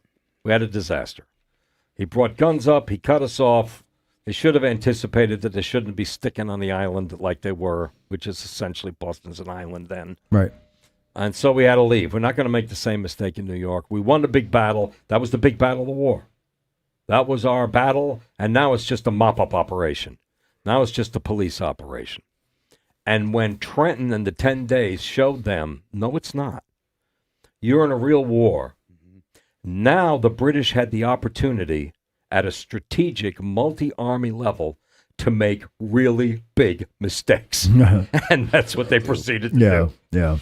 Before then, it was kind of Okay, we'll hit them in Long Island. That should take care of it. Oh, well, they skipped over to Manhattan. Well, we'll chase them around. Oh, now they're running across New Jersey. And it's a police operation. It's an insurgency, and we're mopping them up. Yeah. The country clan, they don't even have uniforms, these knuckleheads. France and Holland are sitting it out.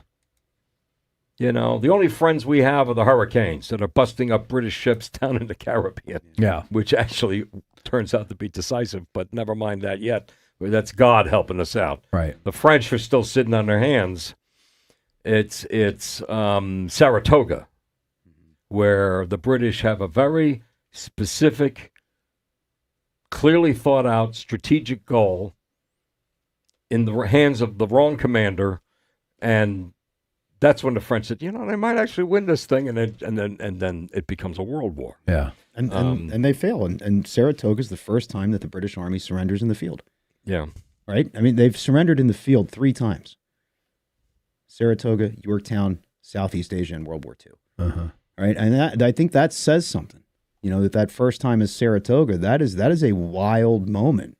That's world news. And, looking at the early portion of this war before French involvement, I don't think you can discount the political affiliation of senior officers in North America, like the Howes, who are Whigs, like a Mahood, who is a Whig. They don't want to be here. Right. They feel that they're put in a terrible position by the ministry, that this has gotten out of control. And I'm not suggesting that these guys wouldn't do their duty or they're just going to go totally soft on the Americans. I think they're very conflicted about this war, and they're symbolic of a British conflicted national consciousness about the war before French involvement. Yeah. Well, especially the Howes, right? I mean, they're very looking for a peaceful resolution to something. Oh yeah, well, and they're given, and Mike, to that point in '76, they're given authority by the Crown to act as peace commissioners and to reach a political settlement. And the Howes are extremely well connected to George III at court, and in fact may be related to the royal family. That's never really been proven, but there's some circumstantial evidence to suggest and that George they're related. George III, to put it delicately, is not the best judge of talent. He judges his friends.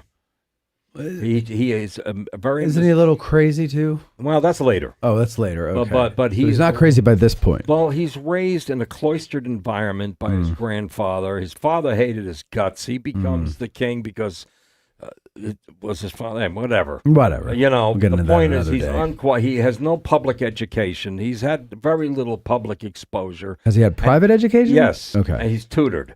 And he latches on to specific people. Uh-huh. And according to Barbara Tuchman, William Pitt of Pittsburgh could have stopped the whole thing. But George didn't like him and didn't give him an audience, and he was also ill. But Pitt was still influential with Parliament, but not influential enough. He told them, you're making a tremendous mistake. Huh. And Barbara Tuchman would say in her study of the war, she would say, the British made rebels where there were none. Yeah. Well, that can happen. We weren't looking for this, Yep. We were not. We just stopped taking our money, for Pete's sake. And When you see when you see the monarch say something in 1775, like the die is cast. yeah. Like he's all in from day one. And we talk a lot about the Germanic auxiliaries being hired to fight here, but that's not even the first choice. As early as early 1775, they're investigating whether or not they can hire the Russians to come over here, because the Russians, they think, can be gotten more cheaply, and they don't speak the language. They won't show mercy to the Americans. They try the Prussians. The Germanic states of Central Europe are not the first choice in the Soldatenhandel to bring guys in here as rented troops. George III is very much a war hawk from the beginning of this thing. He doesn't seem interested in the peaceful settlement. He seems interested in teaching a lesson to what he sees as an insolent child. Deeply offended. Yeah. He is. How dare you? So he's thinking that he's pulling a rebellious child back into the family when really he's completely missing. Well, he's making it worse, but he's completely missing the fact that this child is like, I want to start my own family. Yeah. I don't want to be a part of this family anymore. Well, it's not even that they don't want to be part of the family anymore. If you look at some of the early patriots, but before we have discussion of independence, right? Yeah. If we're looking at the early phases of rebellion, if you take somebody like William Allen from Philadelphia, whose father had been the chief justice of the court system in the colonial era, William Allen is a patriot who's fighting against the crown, for a lot of those guys, they would say, hey, wait a minute. This whole thing that you're doing with taxation right now is a violation of rights because it's a violation of the constitutional monarchy you people established in the wake of the English Civil War, where you would have a hereditary monarch, where you would have a House of Lords, which was a consultative, educative, very wealthy body that is not elected by the people.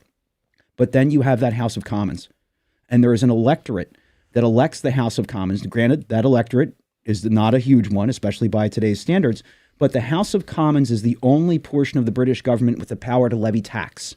And the members of the House of Commons are required to pay the same taxes they wish levied upon their constituencies. And what Americans are saying when there's no taxation without representation is saying, you're violating your own damn constitution because we have no representation. The taxes are illegal because we don't have anybody representing us who voted for them. And, so there we go. And for many Americans, it is trying to rebalance how powers work. They see that there is a corruption within the British system, and those checks and balances have to be fixed. And for some of them, like Alan, the last thing they want is independence.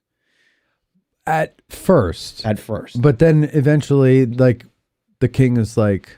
It's gray. It's gray. It's complex for some of those guys. And I'm just speaking for Alan as a case study. Okay? Yeah. Right? Because Alan is a patriot. He fights at Trois-Rivières with Anthony in Canada early in the war with Anthony Wayne. When independence is declared, William Allen says, I'm out. And he's a loyalist for the rest of the war. And so it is a lot more complex than I think we make it in a lot of instances. As to who wanted independence, why they wanted independence, whether or not that was a good idea. So I just offer that as an example of early motivations here. Yeah, so it's like anything else, like Gettysburg or whatever else we study, it is more complicated than the history books have told us in our school. I should say our textbooks. The causes, when you look at periods of time leading up to major wars, they become political tangles. The tangles just get worse later and worse right up until that's why the war starts. Oh, okay. So, and this is happening in England too. Now, George is raised in a privileged palace environment outside of London. He doesn't see the suffering. He doesn't see the poverty. He doesn't see any of this. The lords who favor up to him get appointed first minister and foreign secretary and all of this. So, being friend to George is important. And the great palaces are being built or have been built in France and Vienna and Versailles. And he wants some of this.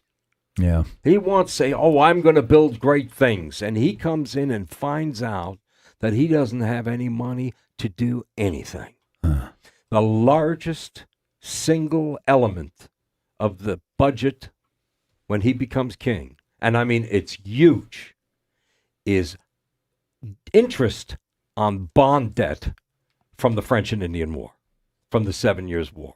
It's by far the largest. When I take people on a tour of Trenton, you want to know why the American Revolution started? And I point down the street to the old barracks, which were built during the French and Indian War. That's why. Because the money to build that was borrowed. And they're paying, they're not even paying principal. They're paying just interest. And George is like, I want to do that. I want to And he was an adventurous. He was. I don't mean to make him sound stupid. He wanted to build up the fleet. He wanted to put palaces in the cities. He wanted all sorts of adventurous ideas. And all he gets told by the finance ministers is, we can barely keep the lights on around here. We need more revenue. And that's where, we fought the war to save them. They should pay for it. They should pay. And and this is also... But America, the colonies is a very different world than what England is at that time. It is. It is. I mean, like they may think of themselves as Britons, but they have a freedom, almost a freer society, maybe. And tell me if I'm wrong, because I'm only just starting to get into this. The American colonies are unique in the history of imperialism. Yeah. They're unique. Yeah. Because in traditional imperialist colonies, the white Europeans move in and dominate a minority indigenous population. Right. India, Africa. Right. Not here. In the United States, in the colonies, we drove the indigenous people out of here, They all went to Oklahoma. And these are European settlers. They're us. They're not someone else. Right. They're us. And they make 13 mini Englands. Yeah. With their own mini parliaments. And Franklin will go to them. Franklin meets with the prime. I don't think he ever met with the king, but he meets with the prime minister and says, "How much money do you need?" Yeah. Our legislatures will raise the money. Oh, I don't know how much we need. Well, what do you mean? What are you talking about? Well, we just have the power to raise taxes, and it's insolent for you to refuse to pay them. You don't even know how much money you need? Yeah. Yeah, we're just going to raise taxes because we have the power. And that's the taxation without representation is we have colonial legislatures. We'll raise the money you seem to think you need. Yeah. Just tell us what it is. Which is what. So in other words, we'll do the taxing. Which is what they had and done. Send it over to Which you. is what they had done for a period of over 100 years. What historians call that period of salutary neglect. These colonial legislatures had remained in contact with the crown during the course of the French and Indian War. Massachusetts is famous for telling the crown, "I will do this. Get off. I won't do that." Right? And it works. There's a system that works that they are now being told doesn't matter anymore. That Parliament now has the right to assert all laws in any case whatsoever on your behalf and shut up and deal with it. Right? And that's going to tick them off. And that's why they feel these rights as freeborn Englishmen are aggrieved, because constitutional monarchy is freer than what anybody else in Europe experiences. And the American colonists are not stupid. They know the end result of that French and Indian War being a positive one, that they are the economic engine of empire in the entire Western Hemisphere. Yeah. It's like they know they have get that. something. They know they have something that others don't. Oh, Yeah. absolutely. All right. Well, I know we have something that others don't, and that is a need to move the show along. So we're going to take our break. All right. So if you need to use the potty, this is the time to do it. 717-420-1978. 1978 is the phone number if you want to call in with questions. Otherwise, we're going to take our break. We'll be back afterwards. And don't forget, ladies and gentlemen, guess what number Ken is thinking to win one of these beautiful Gettysburg candles from Gettysburg Candle Company. Right? I said it right? Okay, good. Mikey B's very own company. He wants to share them with you. He wants to share his love, just like doctors during the Bush administration want to share their love with their patients. We'll be right back. You can lead a horse to Rome, but you can't make him drink it. Call in and ask a Gettysburg guide.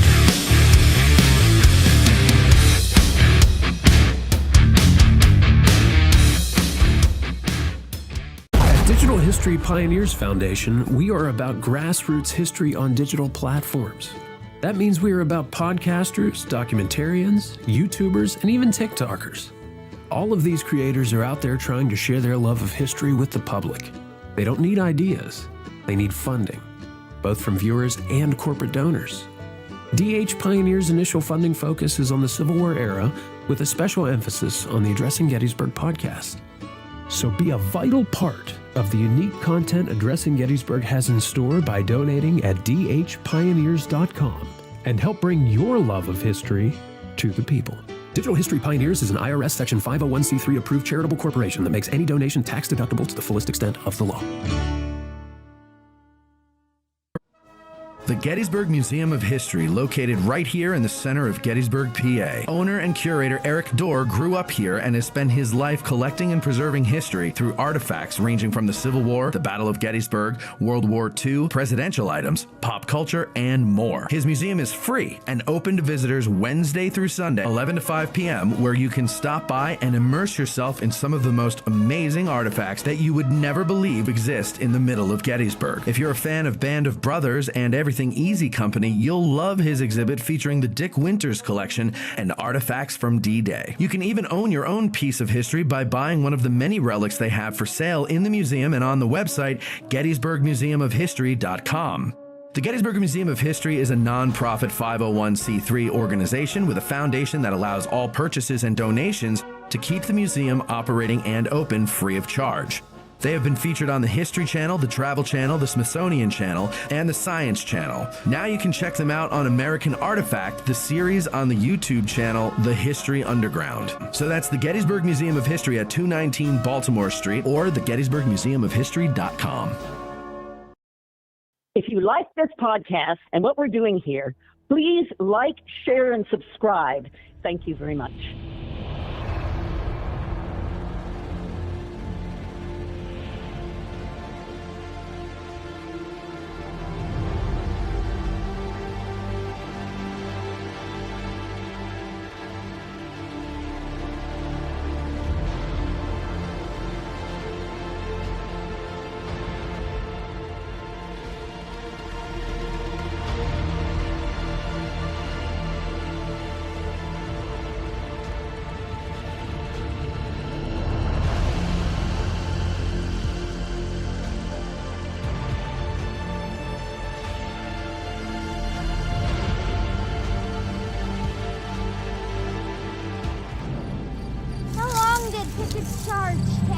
That's another great question.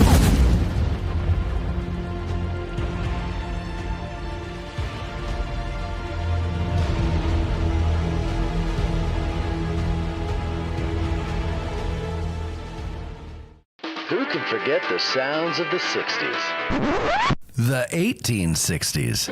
I can't, and you can't either. Now, there's Marching Through Georgia, the exciting new album by Billy Webster. All of your favorite hits of the 1860s in one place. Such hits as Gary Owens,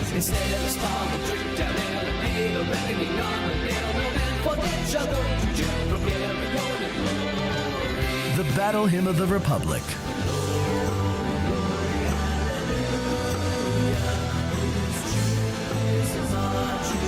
All Quiet Along the Potomac Tonight,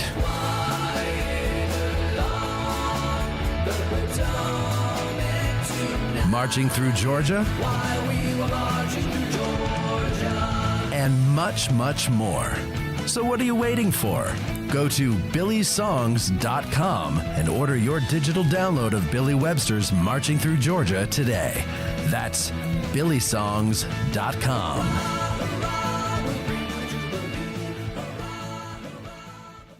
Seminary Ridge Museum and Education Center, Gettysburg's premier museum, is housed in the historic Lutheran Seminary building constructed in 1832, a witness to the first day of battle. The museum's 3 floors of exhibits connect visitors to the dilemmas that led to the Civil War, provide a powerful and personal view of the battle's first day, and explore one of the battlefield's largest hospitals. No visit to Seminary Ridge Museum and Education Center is complete without a guided tour of the building's famous cupola, where on the eve of battle, officers and civilians saw thousands of Confederate soldiers' campfires burning to the west, and Brigadier General John Buford watched for vital federal reinforcements as fighting erupted on the morning of July 1st. Today, you can stand where Buford stood and discover how this view helped chart the course of the Battle of Gettysburg. Your trip to Gettysburg is not complete without a serious visit to Seminary Ridge Museum and Education Center, Gettysburg's premier museum. Purchase tickets online at seminaryridgemuseum.org or call 717-339-1300. To get tickets or a cupola tour, listeners may call or walk in and mention Addressing Gettysburg, or by ordering online using the promo code AG1863 for 20% off. Seminary Ridge Museum and Education Center.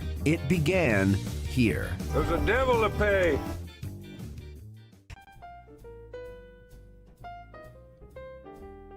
When you're dragging ass out of bed and the hair's mussed up on your head, you picture the 20th Maine and you're happy once again.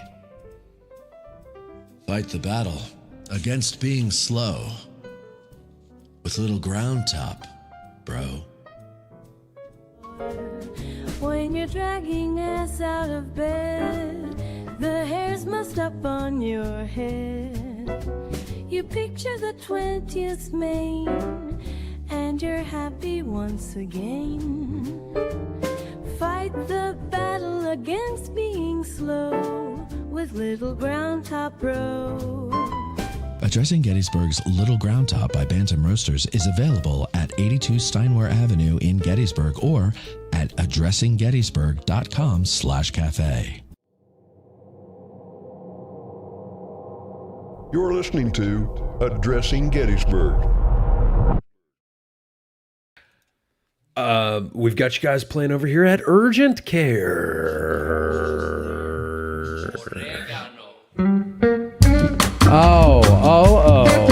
Well, hey, listen, let's get right to it here. I'm holding the peach orchard in my hand. It's Gettysburg candles. Ladies and gentlemen, I'm going to take a whiff. Let's see. First time ever I'm smelling it during this segment. Here we go. Oh, the things it does in here. Holy crap. This is something. Ken, smell this. Take a whiff, Kenny. Take a big one. Yeah, you got it. Well, if you remember at the tavern talks. Hold on, we're not done. Oh. What does that smell like to you? Fresh peaches. Exactly, because you know why? Because it's peach orchard. It's called a peach orchard. But doesn't it also make you want to grab a plastic spoon and start eating it as if it's a yogurt or something like that? It is the most realistic peach. And when you burn them, okay? You don't get that like heavy artificial scented peach smell that often will fill the room when you use like a let's say a store-bought candle, A cheap variety. or even an expensive one.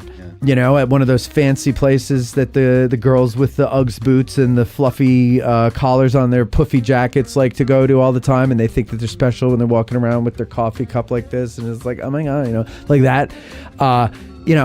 Those smell like crap, and you could actually smell the cancer that you're breathing in when you walk into the room after you've blown it out, you know, or whatever. My point to you is, Ken, this is all natural, right? It's soy, right, Mikey? Yes. Tell us about what's in the candles. They are made from soy. That's it. And a cotton wick and Look at that. fragrance. Cotton wick and fragrance. And the fragrance is so good. Now, I've got here Devil's Den. This is a mix of cardamom, peppercorn, and ginger. Now, this reminds me of the fall or the holidays, okay? All right. It's a Courtney Micker favorite as well, the Devil's Den. It is. Well, he's a pothead, so this is right up his alley. All right, now what's the one you have behind you there, Mikey? This is Sunset on Little Round Top. Now, do you smell? Oh, here, I'll smell it. Okay, me you take smell it. Ken's answer out somebody of it. smell. Oh, let me smell it here. This reminds me of the beach, and you know, smell this, Ken. Let me see that one. Does this remind you of the Jersey Shore, sewage and other things, decay? No, No, just it kidding. smells like Delaware. It's much more. It smells like Delaware. Now, what does it smell like to you? Where does that take you? It takes me to a place of calm. Place of calm. Yes. Yeah. To me, it could be Sunset on Little Round Top. It could be many other places. And then there's one more. There's one right behind you. That's the Devil's Den. Why don't you take a... Oh, no, I'm sorry. What is that one? Devil's to pay. The Devil's to pay. The Devil's to pay. It's the seminary building. Yep. This one is cypress, patchouli, and sage. Mm-hmm. Makes me want to go pay the devil. Yeah, there you go. Yeah. You're going to pay him off. It's quite nice. If you're not a winner right after we get back from the break, or if you're not the winner after we get back from the break, you can go ahead and order your own candle at GettysburgCandles.com. You're helping out our buddy Mikey B there. And it really is. And we all have them. I sit there. Sometimes when I sit here working, I just open the peach orchard and I just let this smell, because I can't light anything in here, but I just let the smell ooze out, and it's wonderful. GettysburgCandles.com. You'll love them.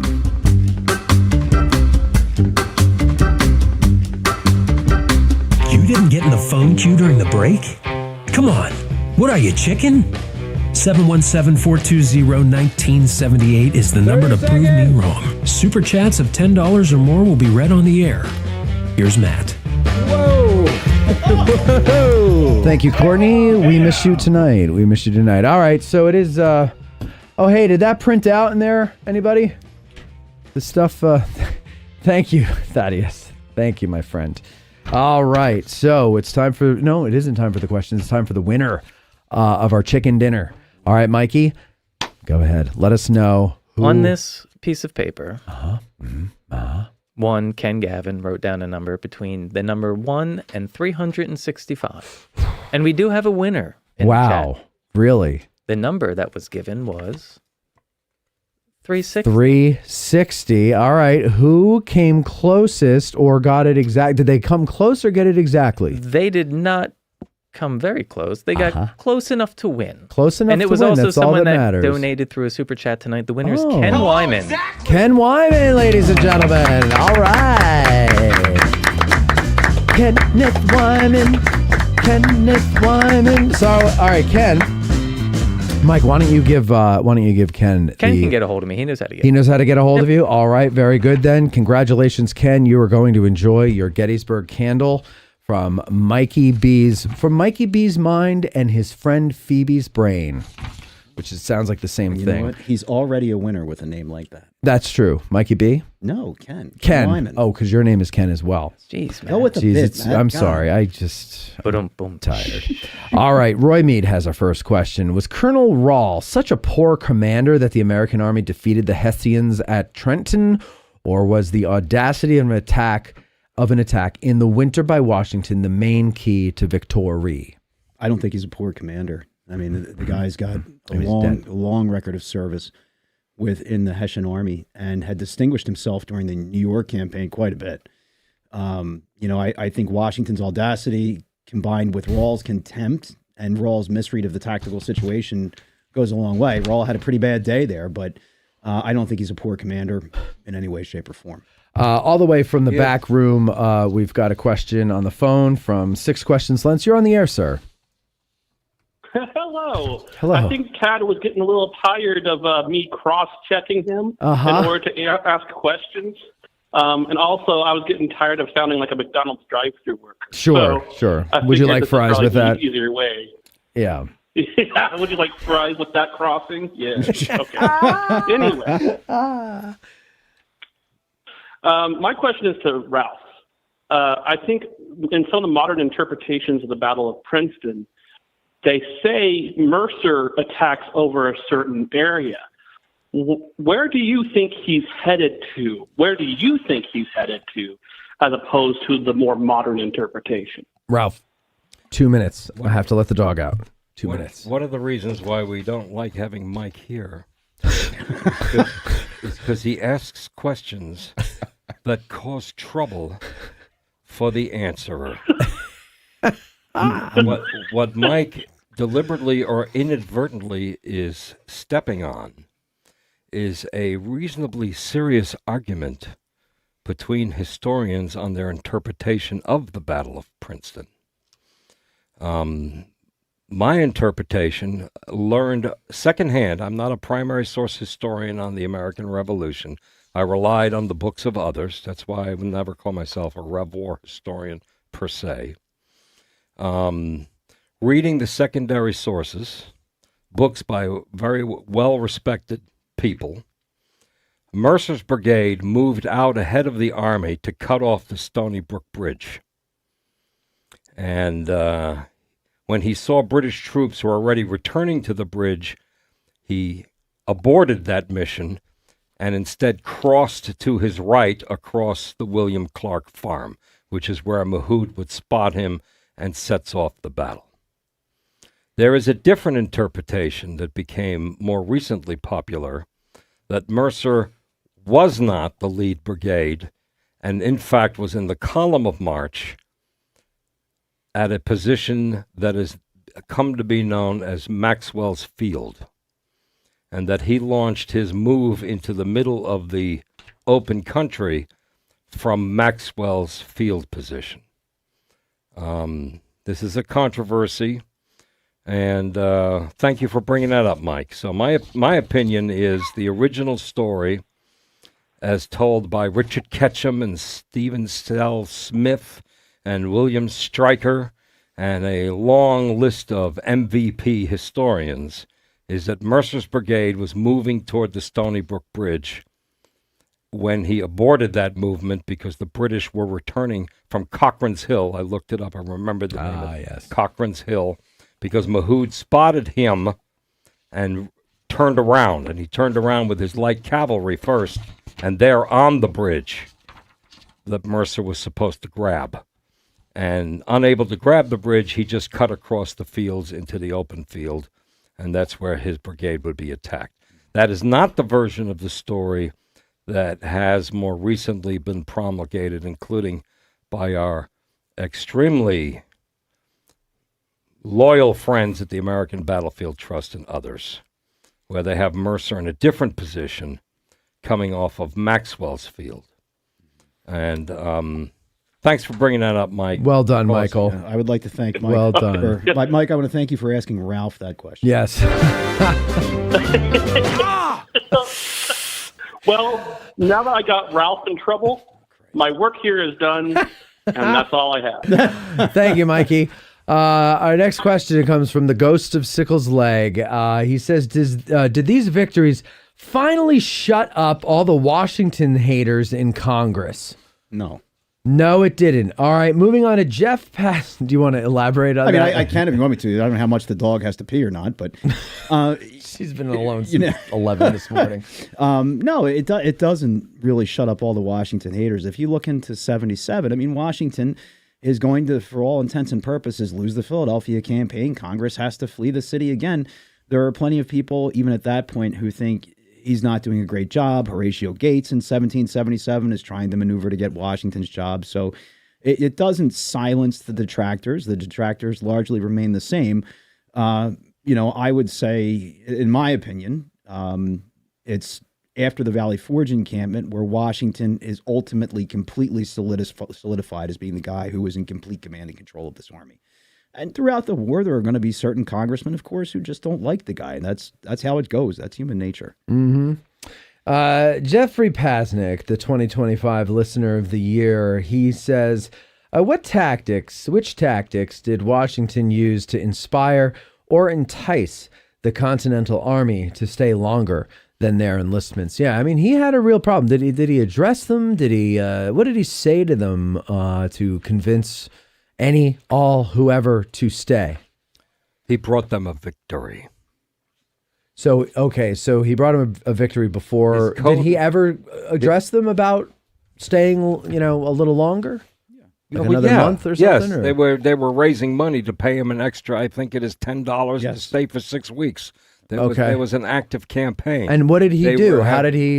What did he say? Did he give a rousing speech? Do we know what he said? Or the rousing speech logistics wouldn't have been possible. Right. Yes. His teeth would have flown out of his mouth. His teeth are fine by then. Oh, okay. So this is when he's older. His code word, which is frequently misunderstood, the code word confirms that the officer in command of a regiment knows the plan. So if you know the code word, that means you know the plan. And if you don't know the code word, find out what your regiment's supposed to be doing as part of the plan. So it's not exactly like a password. It's a code word that the staff is using to make, he knows the code word, so he knows where he's supposed to be, and he doesn't, so let's get him some orders. Okay. And the code word is victory or death. Ah, yes. Yeah. Doesn't he write that in his journal? He's making the stakes high. Yeah. He's letting these guys know. But they're in that desperate of a situation, aren't they? Still, he's got to communicate that. Sure, no, but that's kind of the system that they're the situation they're in. I don't know if you covered this with Ken in his previous appearance. Yes, we did. But the very famous Crisis pamphlet. Oh, yeah. Thomas Paine. These are the times that try men's souls. Right. Yeah. The summer soldier. Was written for this. Well, it was written for this moment. Right. And it was written on the move south through New Jersey. Yeah. I mean, Paine's writing that as the Army's retreating. Yeah. And is that read to the Army or is that published where? Like what? It is published. Or is this something that we know about later? It is published in Philadelphia and it is distributed. Okay. Does General Washington ever stand up in front of a bunch of guys and read it before they get into the boats? No. Right, okay. Does the reenactor, General Washington, stand there and read it to a bunch of reenactors getting into their boats? Yes. Unfortunately, it's part of the tradition as they reenact the painting.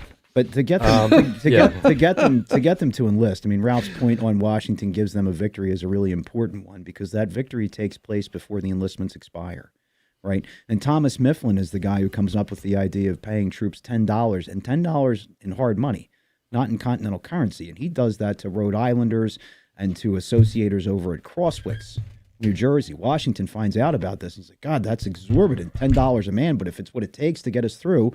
Robert Morris is charged with digging up the cash. And at least according to David Hackett Fisher, Washington at one point does address a certain body of troops and says to them, my brave fellows, you have done all I asked you to do and more than could be reasonably expected. But your country is at stake, your wives, your houses, all you hold dear. You have worn yourselves out with fatigues and hardships, but we know not how to spare you. If you will consent to stay 1 month longer, you will render that service to the cause of liberty and to your country, which you probably never can do under any other circumstances. And when hundreds of guys enlist following that, Washington is approached by a staff officer who says, what about the paperwork with the enrollments for these guys? And Washington's basic response is, if these guys are willing to put it on the line now, you don't have to worry about enrolling them. They're not going anywhere if they say they're going to fight for 5 or 6 more weeks at this point. Okay, so Vince Farina, this is a new name in the question. And he's got 3... looks like pretty detailed questions, but I'm going to ask you when you answer them. They're addressed to you, Ken. Oh boy. Pithy. Okay. Okay. All right, but I'm gonna read all of his questions because this is this is his first time asking, so he's gonna get them all. Okay. The forage strategy, he calls this. Ken, we often focus on the glamour with the OUR of the crossing and the battles of Trenton and Princeton.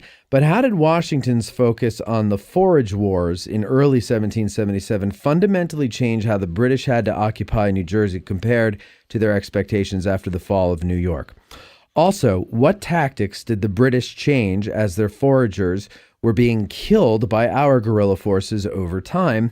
Did we gain more troops from local people to join the guerrilla troops because of the Hessian mistreatment? All right, so some of those things we covered. So, yeah, with some of them we did. I mean, in short, Washington lets the militia loose. I mean, there's because of all the depredations in New Jersey with pillaging, rape, and plunder, the population in New Jersey is incensed. Now, these guys are incandescent with rage. The county militias are ready to turn out and do whatever they can, and almost independently of direction from Washington, and he can't always tell the militia what to do. Yeah. These guys are out raiding on their own, and they're using petite guerre tactics, ambushing local British parties, hiding behind trees. In response, the British try to be really draconian if they catch any of these guys, but it doesn't work. I mean, basically, through that period of January of 77 to March of 77, British forces in New Jersey suffer a horrendous amount of casualties that I think estimates range up into a couple of thousand casualties that they're going to suffer, and the Americans are going to be getting supplies based out of that. It means that New Jersey, the British don't really have any control over the situation there anymore. And when I talk about Howe's tentativeness to move through New Jersey overland in 77, that forage war is a big part of it. The forage war is very complex. It's detailed. It probably deserves its own We might show have to do our own show on that. Yeah. So the British and Hessian treatment of locals is not doing the British cause any favors. Is that correct? That's recruiting a lot of people to the Continentals. It's pushing a lot of people towards the Continentals for sure. Yeah. Right. So perhaps, is this accurate? I've read this before in some history books. The first and last time New Jersey ever acted in the interest of the United States. Is that correct? All right. All right. The second Trenton decision. There's an interesting point made about New Jersey. New Jersey's in a civil war. Yes. Still is. Well, it wasn't a civil war then. No. And it's estimated that a third of the population were loyalist, and a third of the population were rebellion, and a third of the population was, let's see how this all works out. Isn't that what they said about the whole it very colonies? specifically appears to New Jersey, because in New Jersey, the end of law and order, which is what wars tend to create, created widespread guerrilla activity, including retribution attacks. So you're saying the okay, gotcha. Right. Yeah. Now, one of the mythologies of the Battle of Trenton is that the old barracks was used by German soldiers. It was not. The old barracks was full of refugees, loyalists from Monmouth, which was a loyalist area. And they found safety in Trenton because they were sick and tired of getting lynched and burned out in their farms, including the William Longstreet farm, out in Monmouth County. Yep. And they refugeed and were packed in the old barracks when everyone arrived. Yep. And there's a lovely monument to George Washington right next to the old barracks in Trenton, which was, I forget when it was erected. It was pretty early on after the war. And it was a tribute to the greatness of George Washington because he let all the Tory loyalists have their stuff back. Basically, when they captured Trenton, they let them all keep their stuff. And there's a monument, good old George. Never mind he won the war, he let us keep our junk. Yeah, right. Because they're evacuating with wagons loads of so after the 10 days campaign and the revelation of atrocities that would occur and be reported in Trenton at a courthouse where there was a judge who held hearings, and hearing testimony from women about how their 10-year-old daughters were gang raped. My God. That decidedly shifted. The Tories lost a lot of wind. Mm-hmm. Yeah. And the state, by the Morristown second encampment, was solidly in rebellion. Okay, good. So well done. The behavior, the outcome of the fights, and also the behavior of the troops, the atrocities that would be committed, as are committed in all wars, yes, did have a sea change impact on the attitude in New Jersey, and New Jersey recruitment dramatically improved as a result. All right. The Second Trenton decision at the Battle of Second Trenton, Washington made the incredibly ballsy move to leave his campfires burning and slip away. Was this a premeditated grand strategy for the 10 crucial days, or was it a desperate audible called because he realized his back was against the wall? I don't think it's either. It's contingency. It's a decision in the moment. I think we covered pretty well that the decision for Second Trenton is he puts himself in a really highly defensible spot. I think he sees an opportunity at Princeton because he knows the garrison is weakened, and it gets him slipped around Cornwallis and further north toward potentially that the pay chest and the British supplies at Brunswick / Amboy, and the ability then to go up towards Morristown if he wants to. So I don't think that maneuver is part of a grand strategy from the very beginning. I think Washington sees contingencies converging and says this is the best move for us at the time. Now, Ken concur. Ken and I might part a little bit on this, but generally, I believe Washington does have in mind the Morristown Plateau the whole time.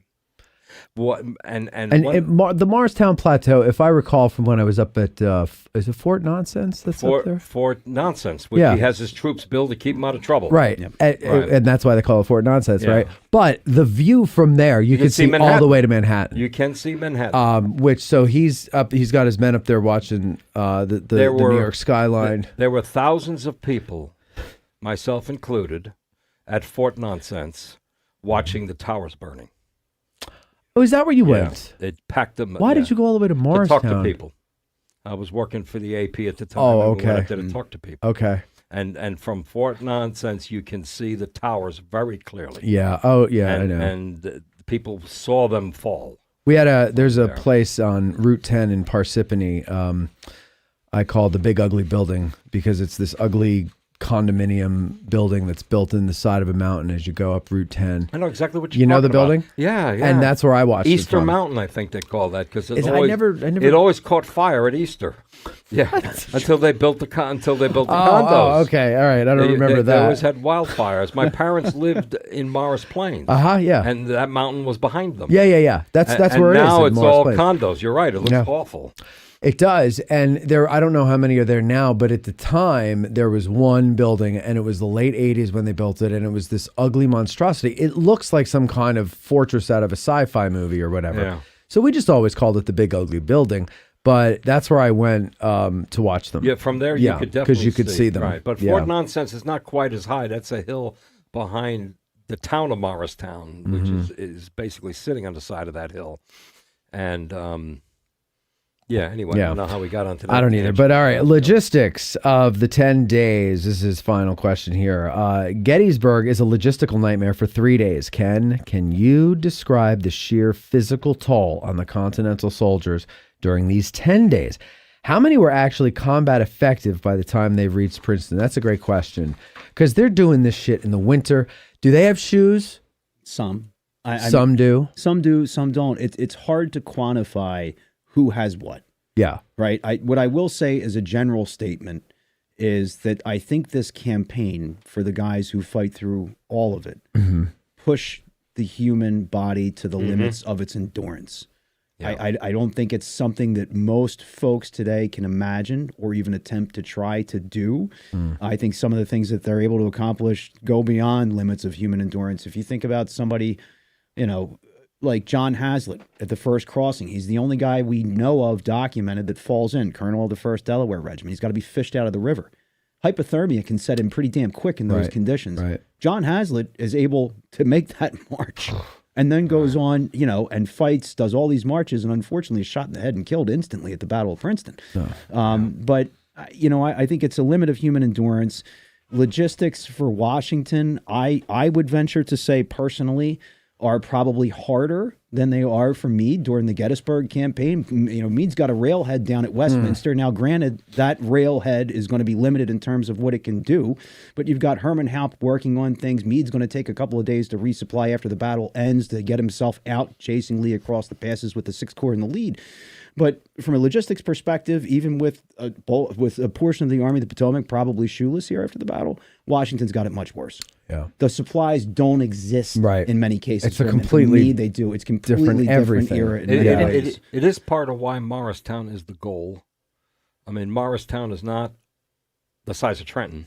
Right. But it is a town. Yeah. And it's a crossroads town, so it's a commerce Right. town. Like There's Gettysburg. a lot of merchants going through. There are supplies in Morristown. Mm-hmm. So he is heading toward something, not a military supply base, but he's heading toward a place where there are a lot of farms where he can feed. Yeah. And there is a famous local story.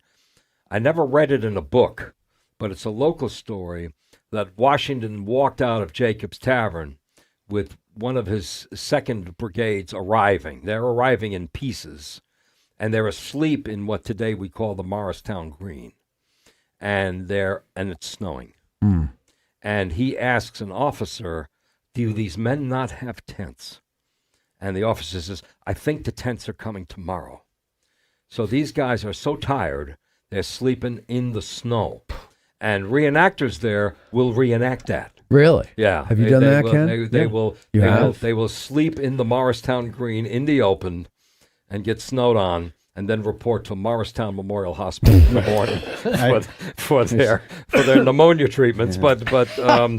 But what do you do? Put a blanket down, or you don't No. sleep right in the snow? I've done both, and I've actually done it in Civil War and Revolutionary War reenacting. Really? It's not comfortable by any means, but you might call me crazy. It's not something I would do all the time, but for me, part of what I like to accomplish with living history is experiential archaeology. Not at a point where I endanger myself or other human beings, Right. but to the degree that I can to understand the experience a little better. And if a little suffering comes along with that, so be it. Right. So, I've done it. I wouldn't want to do it a lot. And it gives me a hell of a lot more respect for the people who didn't have any other choice than to fall over near dead exhausted in the snow. Yeah. And just sleep. And it does say something about logistics. Yeah. But it arrives. And I wanted to mention something else. I was able to ask. It wasn't me. There was a program. I want to say it was at the Washington's Crossing Historical Park, but I'm not sure that's where it was. I can't remember. But Lieutenant General William Pagonis was the guest speaker. I was going to mention this earlier when we were talking about Greene.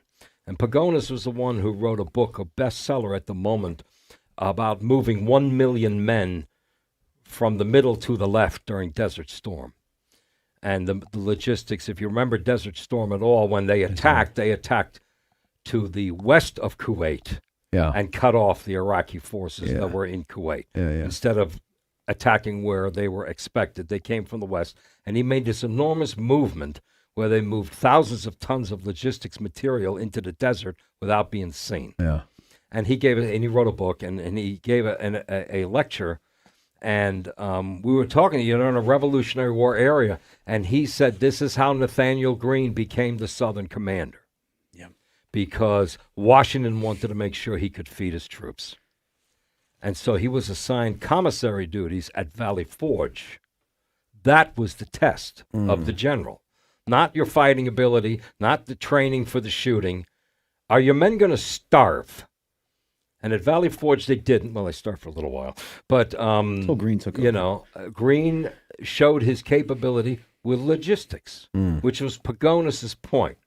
His point, he sort of patted himself on the back. And General Schwarzkopf, gave Pagonis the credit for winning the Desert Storm campaign because of his ability. So, it's an old Civil War adage that it applies to the Rev War, to all of them wars, is amateurs talk about tactics, professionals talk about logistics. Right.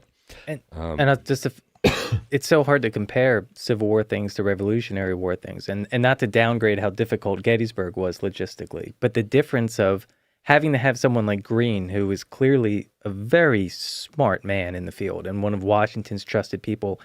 There was so much material being wasted and not getting to Washington's army. Right. You have 13 different entities that all want to control what's going where. You have Congress who wants their part of it out in New York or in Philadelphia. And it's such an impossible, an unknown situation to try and It really is a logistically do miracle this. that they were able to win. Another great in story I any way. heard in Morristown But that I never my read. dog is literally dying. I really don't. Make it a quick one. When the guys are in the snow, yeah. It's not Washington. I think it was, I forget who it was. It may have been Sterling. Pointed out how once they got there, the wagons never stopped coming. From the whole countryside, Morris County, Sussex County area, farmers were bringing wagons loads of food into Morristown without being told and without being paid. That's where the Army was. These guys need to eat. And they were emptying their cupboards and bringing their corn cribs, which is tough for a farmer to do in the wintertime because this is his stored up supply. Yeah. And these a nonstop flotilla of wagons arriving in Morristown to bring food to the troops. Ken Wyman has our final question. In your view, what was the most significant colonial action taken during this pivotal period? I don't think you can really look at one of these separated from the other. I think that's why, and Ralph kind of started with this, so it's good that we come full circle. In order to understand the significance of any one of these things, you have to view them within the context of this campaign and see how this develops over time. If you had to say something, if you were to pigeonhole me into a corner, I would say that Washington has the balls to take the initiative to do the something. Yeah. To get the ball rolling to begin with. The crossing. Yeah. He was willing. I mean, it's a dangerous thing to do. Crossing a river. Sure. There's a reason why he's 9 miles or 8 miles away from Trenton. Yeah. That's dangerous to do in the summertime. He's afraid of patrols catching him. Yeah. It's a dangerous thing today. You know, they'd been crossing every night, and this night they couldn't because the ice was jammed up. Yeah, that took. That's a great way to lose your army. You know, yes. Great way to lose your army. Get stuck crossing a river. Yep. Takes a lot of guts and a little bit of luck. Yes, it does. A little bit of luck and a little bit of love. Tad, thank you very much for your great job on the Camaras last night or tonight. And Debbie and Mike, thanks for coming in. Ken, Ralph, well done today, gentlemen. Mikey B, as always, you are a gentleman and a scholar. Must thank David Victor one more time for our delicious dinner, and Elaine McLaughlin for cookies from Gettysburg Cookie Company. And congratulations to Ken Wyman, who won himself one of these wonderful candles. Go to GettysburgCandles.com for yours, and you will never want another candle again. From them you will, but not from another company. Is this the one you gave away, or can I buy this one? You can buy that. I need those for samples for my ads. You need that. You want to take another whiff of it, and then you can... I can't buy this one? Well, do you have any more in the car? You don't care? No, because they'll melt. I can drop another one off. All right, because that's my favorite one. And I just opened it. I like that he's taking that from you, though. Yeah. You know what? I like when people take your dignity from you. How do you like that, Mikey? Okay? Jesus, it's my favorite candle. I don't have any dignity to start with. Favorite candle. Well, what little you might have had. There you go. That's the thumbnail. All right, we're going to go now. Thanks, everybody, for watching. I hope you enjoyed this non-Gettysburg topic. We'll do a few more of them if you did. And if you didn't, well, that's all right. We're back to Gettysburg on the next show. Thanks, everybody, and have a good night. Bye-bye now. Addressing Gettysburg's Ask a Gettysburg guide is produced by Matt Callery, Mikey B. Bariski, and Tad Scase. Hosted by Matt Callery, featuring Mikey B. and Court Nicker. Engineered by Tad Scase. Guests booked by Dave Bussiere of TR Historical. Broadcasting from and recorded at the Gettysburg Museum of History Studios. Thanks for listening. Instead of small drink down there and pay the reckoning on the mail, and forget your go to jail for Gary and glory. Instead of small drink down there and pay the reckoning on the mail, and forget your I'm not dressing as Santa Claus. No. That's definitely no way I'm dressing up as Santa Claus. Yes. All rights reserved. Chattanooga.